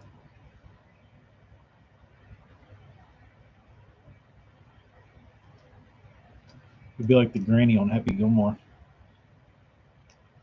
You go back to check on your baits the next day and you say, hey, you got those baits done? You say, my fingers hurt. What's that? My fingers hurt. Well, your back's going to hurt because you just pulled landscaping duty.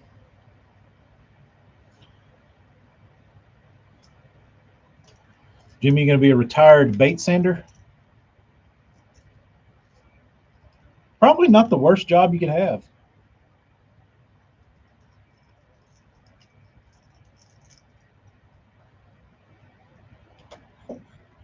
That's like my dream job, honestly. Uh, is to have like an immaculate spray room spray booth, whatever. In my job to show up at work, still work for myself, of course, but not like I don't want to do this for anybody else, but like just to walk in and have like 10 perfect prepped baits that I never had to lay a finger on, that are just primed, base coated, and it's just like you add color, me. And you go in there and you paint them, and then clear coat them, and you leave. That would be, that would be a dream job. You could just show up and your canvas was perfect, ready, waiting on you.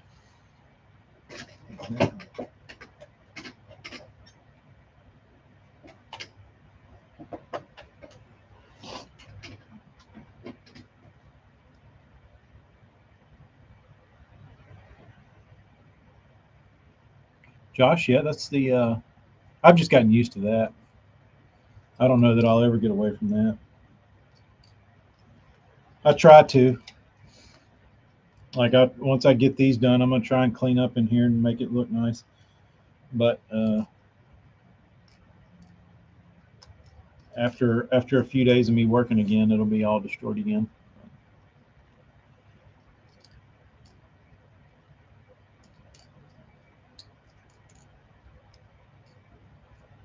I gotta order paint. My paint is getting.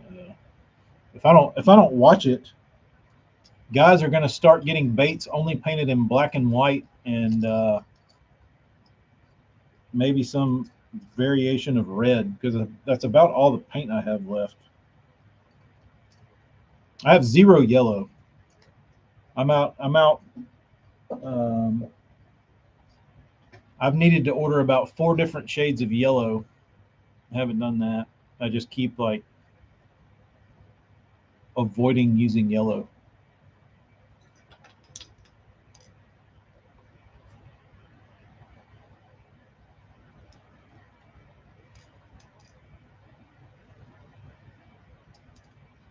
My greens are getting low, which is not good.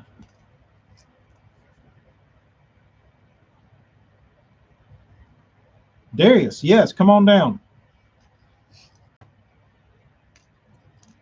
Come on down. If you want to sit in here, I got a TV. You can watch old Bassmasters all you want. All the snacks, drinks, whatever you need. Got the boat. You can go fishing. Just keep all my baits prepped and put hooks on them.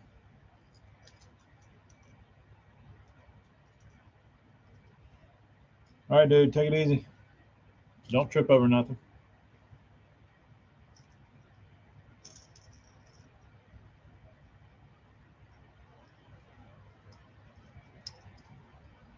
Kyle, that's kind of always how I've rolled anyway.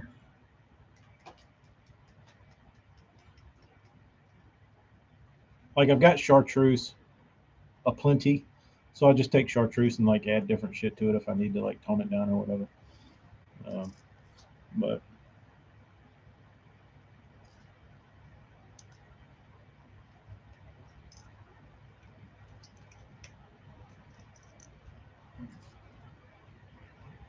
I guess that's what I'll do this week. Order paint. It doesn't come often, but when it does,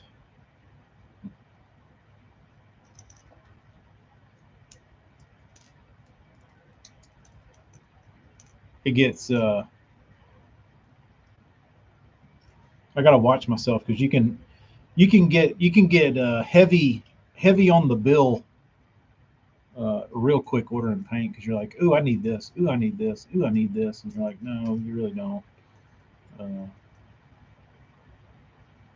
This year was the year of the inflatable kayak. I'll pass.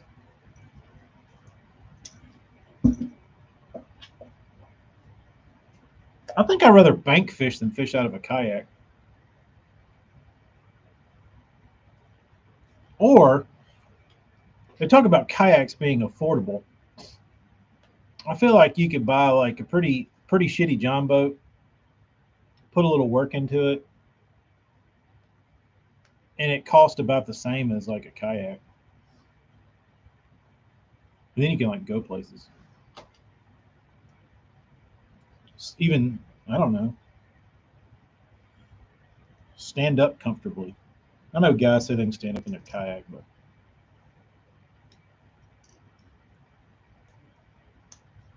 I think I would rather have a really shitty John boat than a new kayak. Darius, it depends on what it is. Um, Pearl white doesn't last long.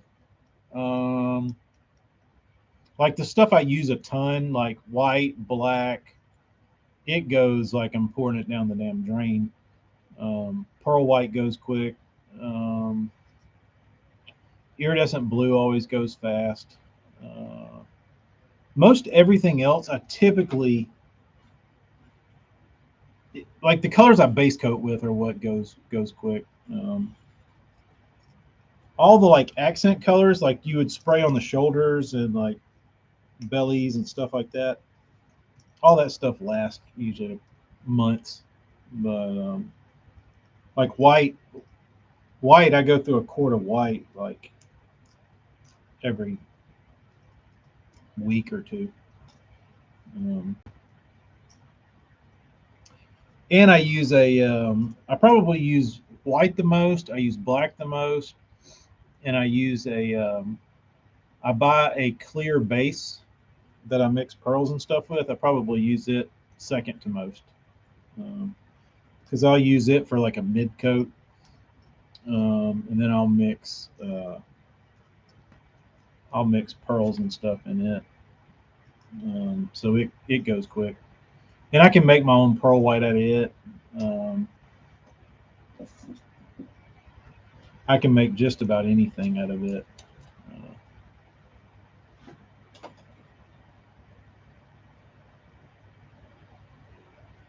Affordable 5K for 9 decked out Hobies. Deck it out for 8 to 10K. Dude, I could buy a badass used like older boat for I feel like 10K. I mean, it might not be badass, but it'd be like a nice fishing boat.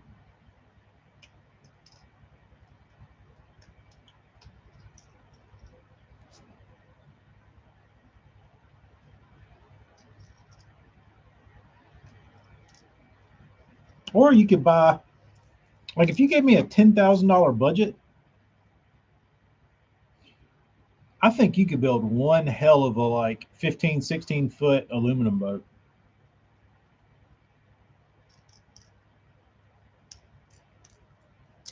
A real badass one. It might take a little work, but it could be done.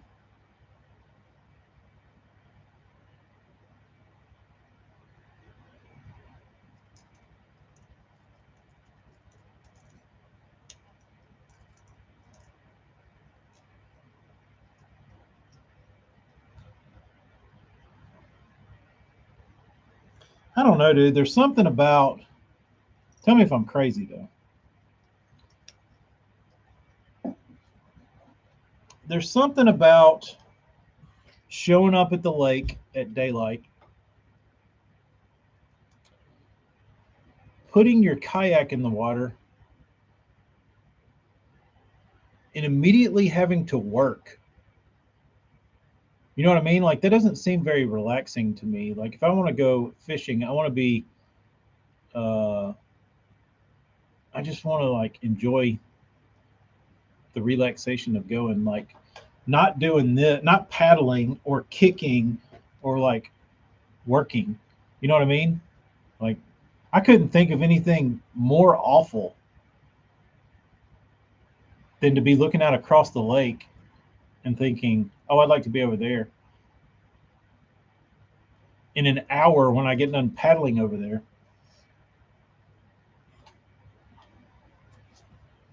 Like to me, it would be way more fulfilling to get in my boat, crank up my 15 tiller, cruising down the lake, feeling the wind blow through your hair, Man, that's the good life. In a boat you built. For sure. That's why they take so long to load up, because they're beat. That's pretty much. Pretty much.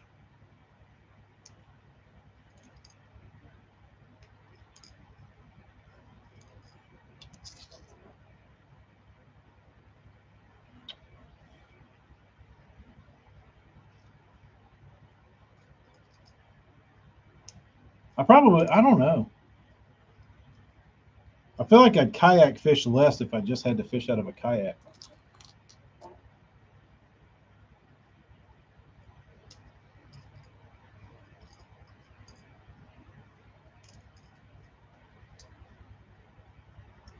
Then you have all the bigger boats like picking on you, like washing you out and stuff.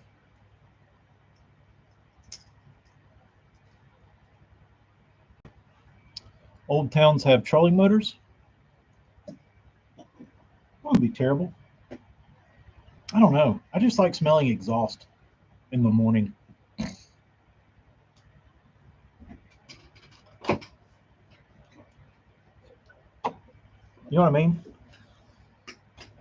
I just like the smell of two-stroke exhaust at the crack of dawn. Whether it's a 9.9 or a 250.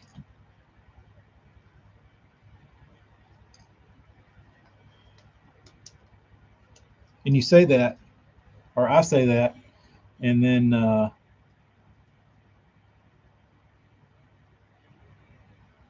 I'm out there at the boat ramp pulling on my old 1987 Evinrude, and it won't start, and the kayakers are all going fishing, laughing at me, going, hee, nice outboard, douche.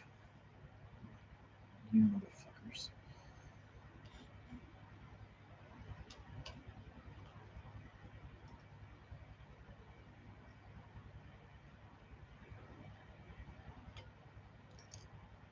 And then the kayaker gets the last laugh.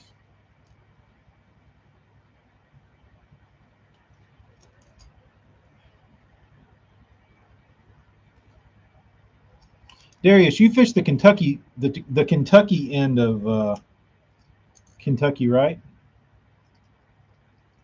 K Lake, as I call it. Do you ever dabble around the Big Sandy area?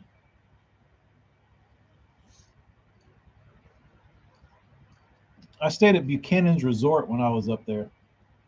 I went up there probably 3 years in a row, and I stayed at Buchanan's every year. That was a really nice place to stay. I don't know if it's still there or not.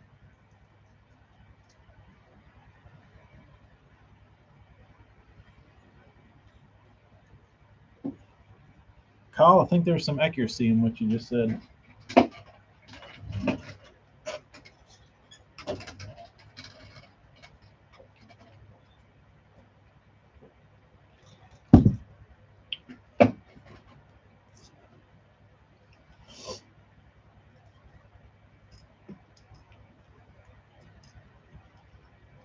Darius, you got some ledge holes down there?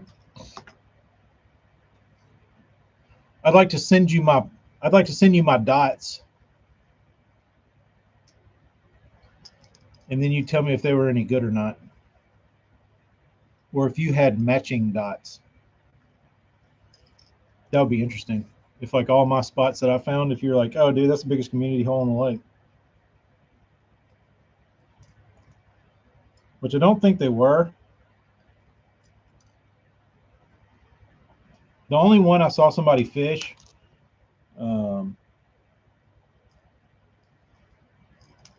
was one. And apparently the guy that was fishing it was the tackle shop owner from right up the road.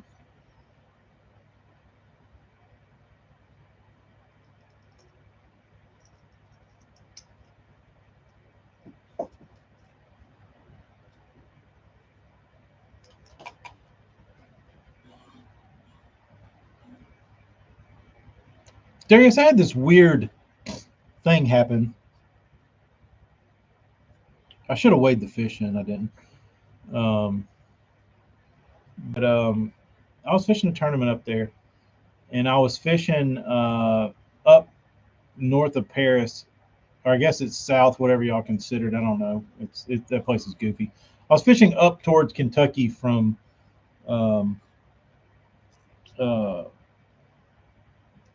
Paris, not far, but a little ways above the bridge. And I started fishing down this ledge, and it was the only ledge that I found this stuff.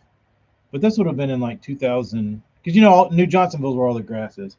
But I was up the other way, and I found this one ledge, and I kept hanging this like really weird looking grass, and it was almost like Spanish moss. I think it's called like widgeon grass or something like that. But it was growing really shallow on this ledge, and I got one bite in that stuff on that. It was weird. It was like one little corner of uh, the ledge where it made like a creek channel came in there, and then it kind of swung out, and it was in that one little spot where this grass was. And I got one bite in there, and it was a 6. And it was the weirdest thing ever because the fish was in like 8 inches of water up in that really, really crappy grass. It's a sponge that I was fishing in. Could have been. I don't know. I don't know what this stuff was. It was odd, but it was the only time I hooked that stuff the whole like years I'd fished up there. But the one time I started dragging some of it up, I caught a big one. But I couldn't duplicate it anywhere because that was the only place I ever found it. So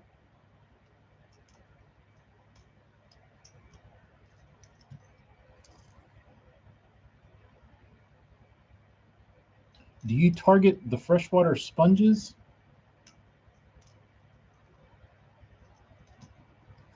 Or am I saying too much? Blink twice if you want me to shut up, Darius. I might have just unlocked Kentucky Lake Gold for somebody.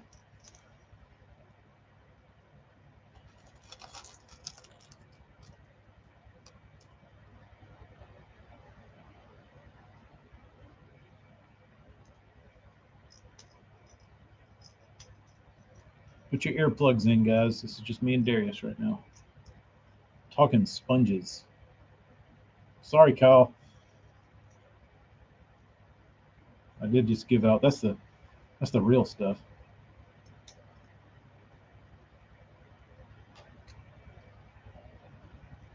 South Jersey, I don't know what this shit was. You talking about those big balls? Those things are creepy. I don't ever want to touch those things. You know what I'm talking about? Those big floating ball jelly orbs that like stick to trees.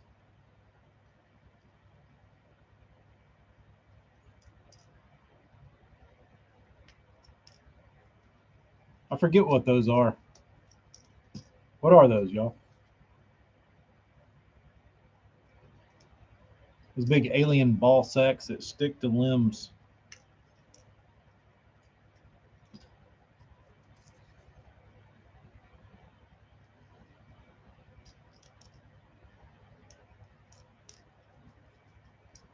Things are gross. Yeah, I feel like a bitch when I see one because I'm like, I'm not fishing that tree. I might hook that alien testicle, and I don't want to touch it.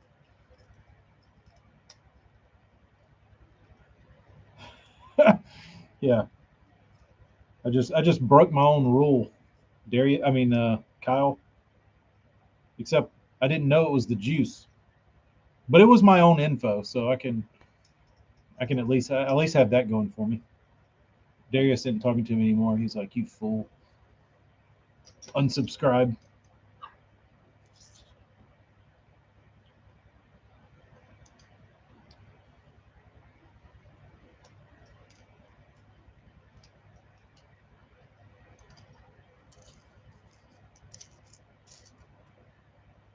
Been post pictures of it online. Nobody knows what it is.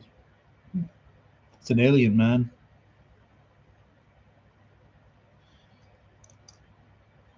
I don't know what. I don't know where that came from, but I have always said that I heard it at some point in my life. It's an alien, man. I'd like to know what the origins of that phrase were. Bryozoa or moss animals. They're primitive colonial invertebrates. Interesting.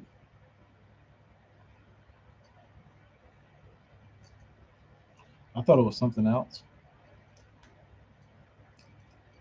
Nate, did you get any bites? Any sniffs?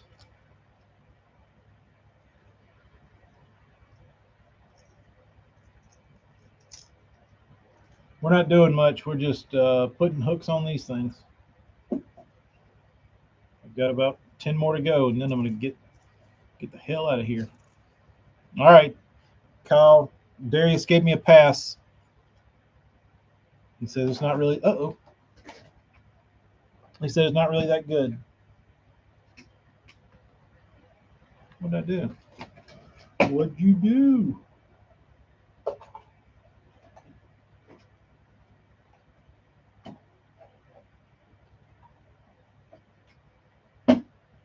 Boing.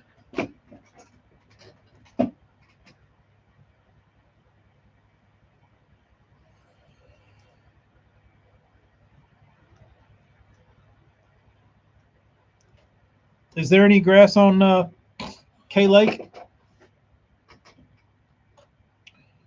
Kyle, it's just South Jersey over here.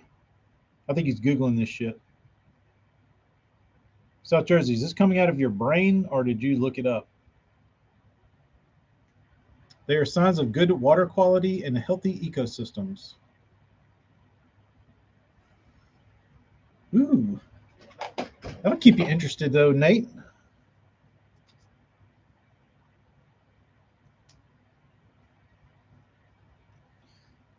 See, I really don't feel like that bait's big enough to make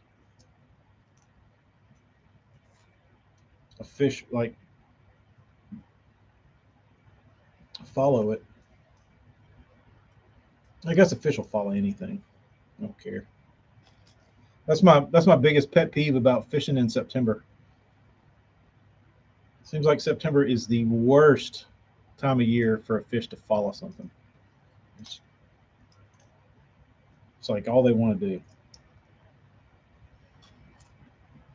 I think it's because they suspend around here.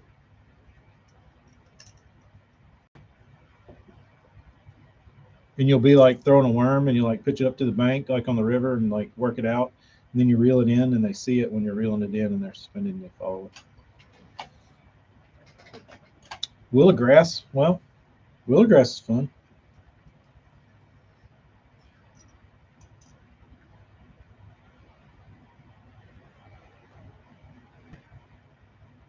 Kyle, he said he knew it. He didn't look it up.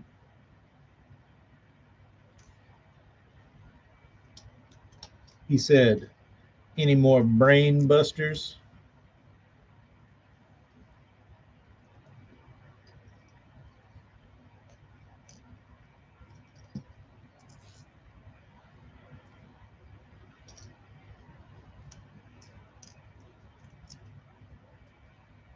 What's the word Billy Madison spells out?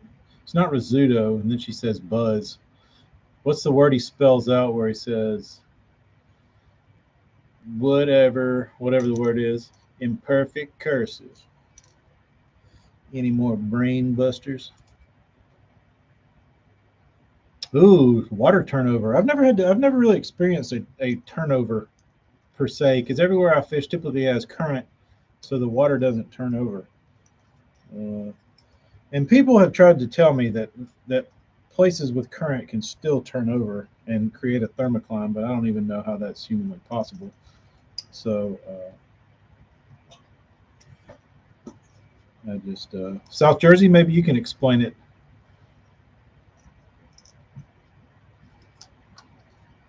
Can a river with current have a thermocline and a turnover.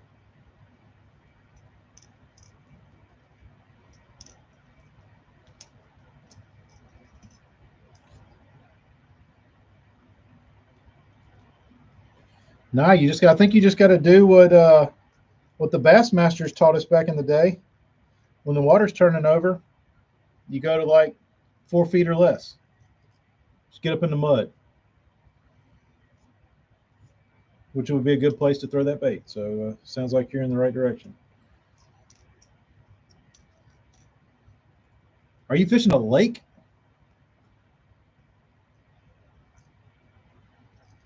I would think if you could find if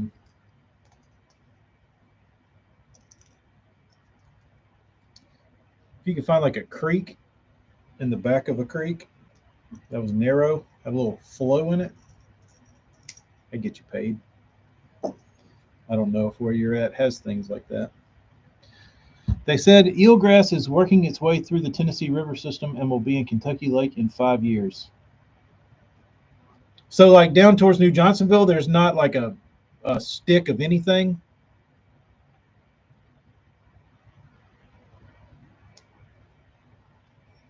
A blade of anything besides willow grass on the bank.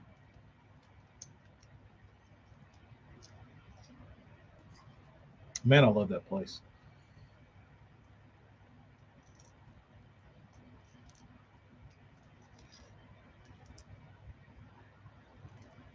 Dude, I'm telling y'all.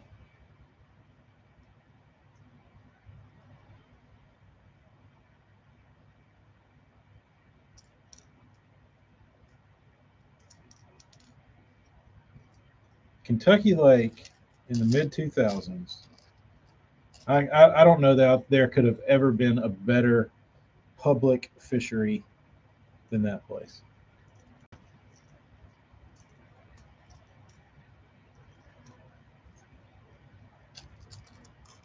I think it's still my favorite lake in the country.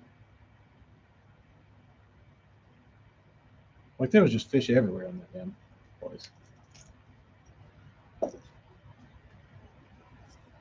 Healthy.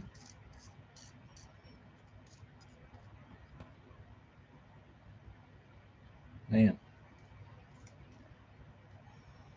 I still want to get up. Like that's the thing about it. Like I know it took a downturn with all the carp and shit, but like I I just like the country up there. The lake is beautiful. Um, it was just a fun place to fish. I mean, I really don't care if it's like in a downturn. I'd still like to go fish it.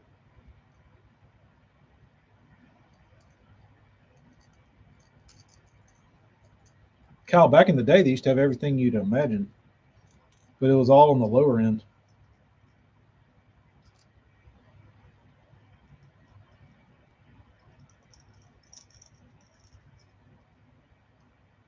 Hmm.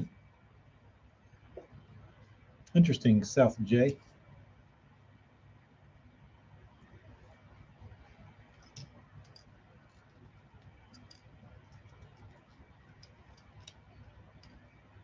Is Buchanan still open? So if I wanted to go fishing up there and call them, are they still open? Or did COVID kill them? Or did the carp kill them?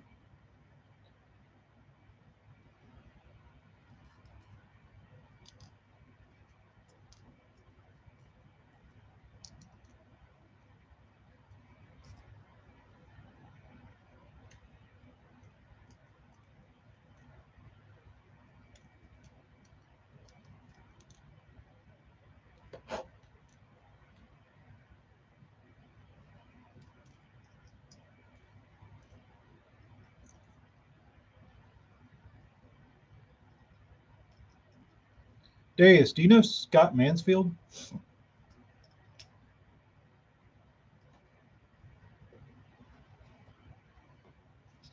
He was a game warden, also a bass ripper.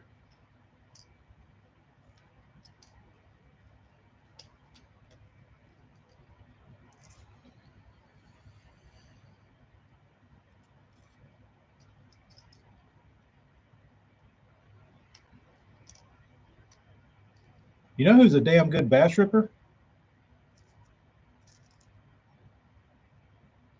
Is the dude from Night and Hail, Harold Knight. He fished the tournament I did, and he had a purple boat. It was hideously ugly, and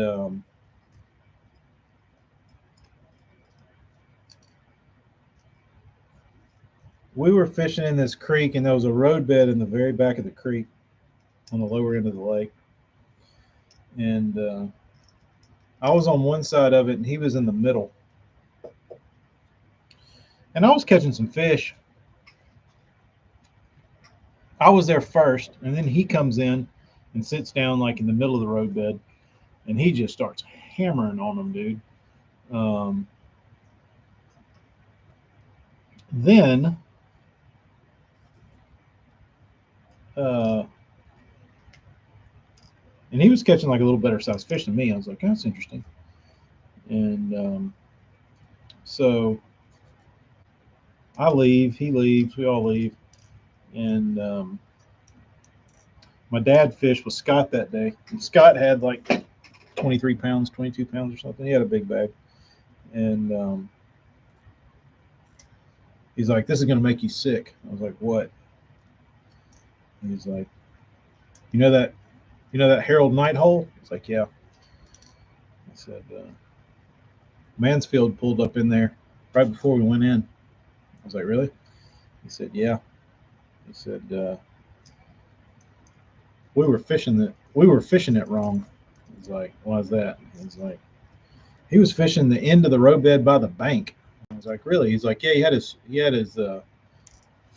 boat like on the bank, like thrown out." I was like, "That's interesting." And I said, "Well, wonder what was down there." He's like, "I don't know. Something was." He's like, "Because he made about 4 casts and caught a 5." It's like, "Really?" He's like, "Yeah, we never caught anything over like 2." I was like, "Yeah, that is odd." He's like, "He pulled up straight to the damn hammer hole and just like stuck it." And I was like, I guess that's why. But he's from up there. He knows. So that shows you the difference in like a local ledge fisherman versus a out of town ledge fisherman. Dennis a Menace, Baxter, what's up? I'm just putting hooks on baits. Same old stuff.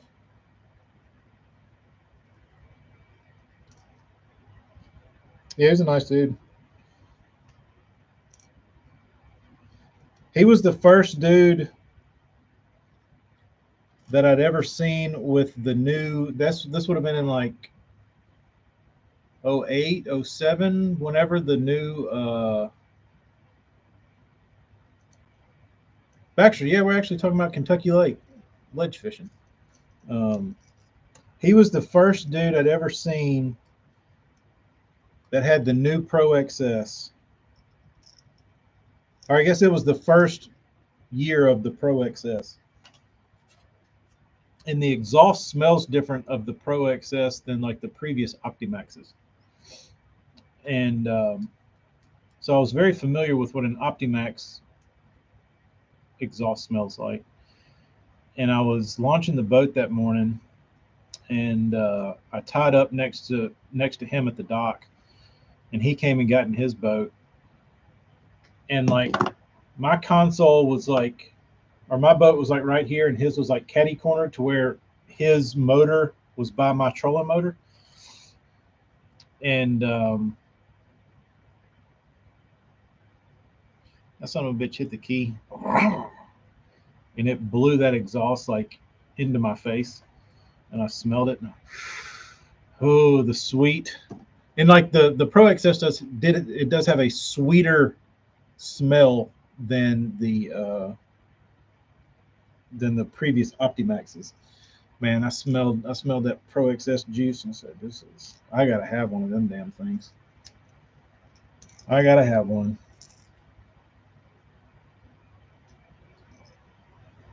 But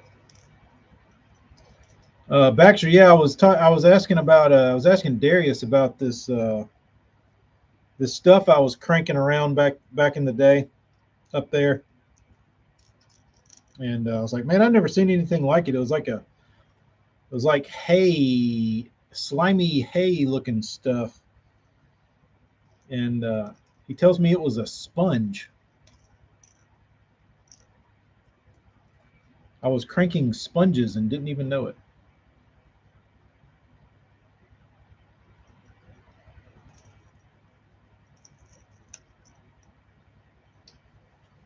Baxter, I'll take extinct ledge fishing on Kentucky Lake over a lot of places.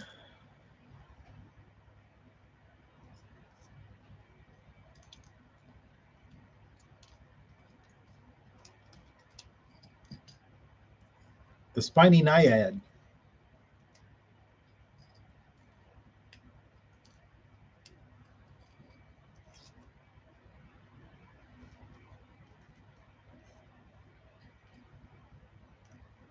So Jersey, you drag race? You turn a wrench? Can I call you with any of my engine questions?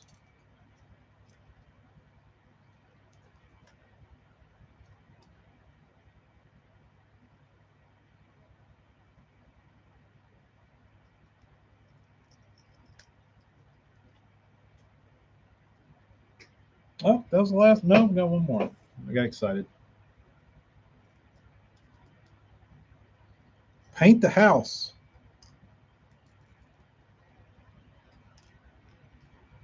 Doesn't sound like too bad of a project.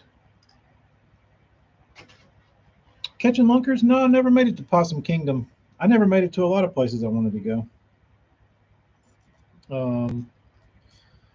I fished most of those lakes, like Stillhouse and Waco, and like up towards Waco. I fished up that way.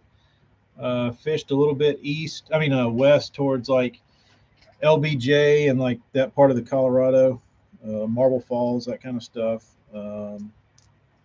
Fished south a little bit. The lower Colorado, south of Austin, is probably the best fishing anywhere around there.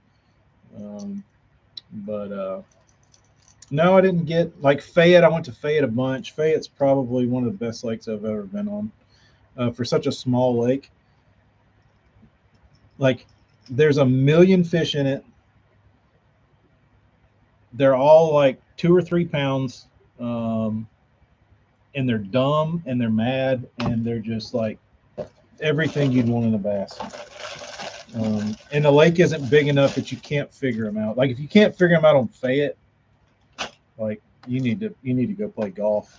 I think that's why you saw the Googans film their videos over there back in the day, because it was a layup. It was a layup.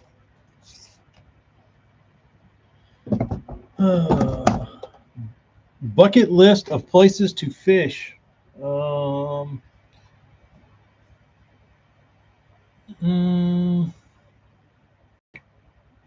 I want to go fish. I want to go fish down in like South Louisiana Delta. Like, I want to fish my way down from like Henderson down to like Venice. Not all in the same, weekend, but like eventually I'd like to see all that stretch. Uh, Champlain's probably number one. I want to go to those reeds. I want to go fish two things. I want to go fish those reeds like Brower was and flip, just to like say I did it. And I want to go to the pilings up north that Rick Clunn was fishing with his brother Randy, where he was flipping a tube.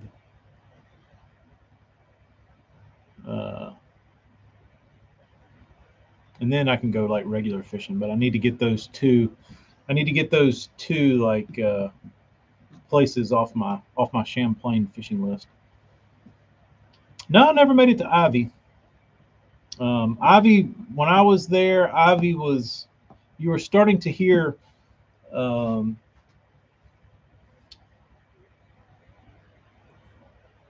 everybody knew that Ivy was about to pop off. Like that's all I heard was like, oh, y'all think Lake Travis is good right now? Because everything had like all this Texas water around like Central Texas and North Texas and everywhere. This was all like post flood. So before that, it was like however many year drought. So when I got there, like a year later, everything flooded. So Lake Travis was like 40 feet low and it filled up and like got, but it had been low for like years. So I think Ivy needed a little bit more water in it. And everybody kept saying, dude, when Ivy gets right, like it's going to be nutty. And they kept saying it. They're like, dude, the water gets right. Like the water just needs to get up and like keep getting up. And once Ivy's like up, it's gonna be nuts. But that's all you ever heard. And I guess it got up and it got right, and everybody quit talking about it then. And then like, because they've probably been biting good over there for years before the dudes put it on the map now. Um, so I don't know. I don't know how long it's been going down, but I don't think it just Ivy didn't just get good like in the last year or so. Um, but there was probably some guys keeping it on the hush for quite some time. If I had to imagine. What's the same thing with Choke? Everybody knew Choke Canyon was going to be awesome because Choke's been low, and it got filled up. But Ivy's always been good. St. Lawrence, the smallmouth thing doesn't really appeal to me. Like I think it'd be fun, but I don't really know what to expect. Um,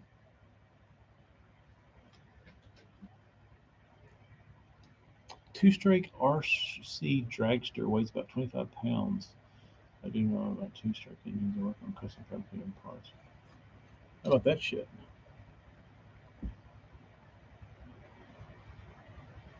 Reed engine with 10,000 RPM engaged twin spring clutch. Does 300 feet run in about 3.8 seconds at around 80. Wow.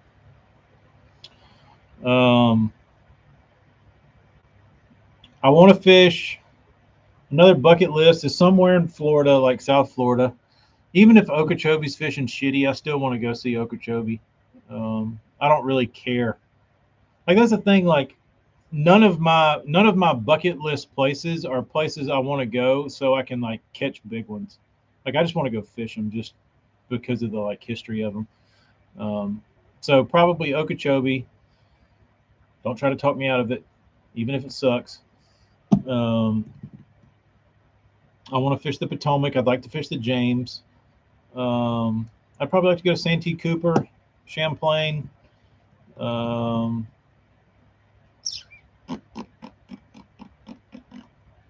Toledo Bend, Sam Rayburn. That's about it. I'd be a happy man then. Yeah.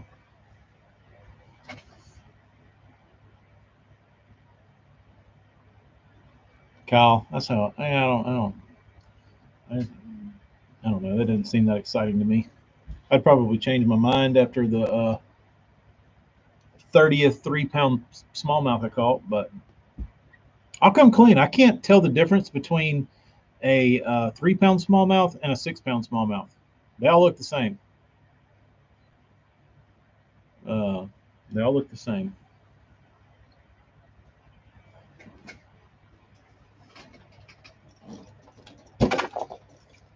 All right.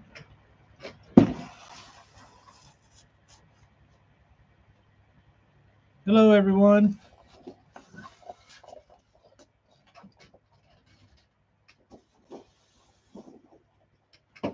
Who's there? Virginia? Evelyn? Bean? Mouse? All right, I'm gonna get these packaged up, and I gotta go pour some more tails for the swimmers. I need extras. So that'll be good. Have a good rest of your Saturday. Nice talk. We'll do it again. Adios, Insta.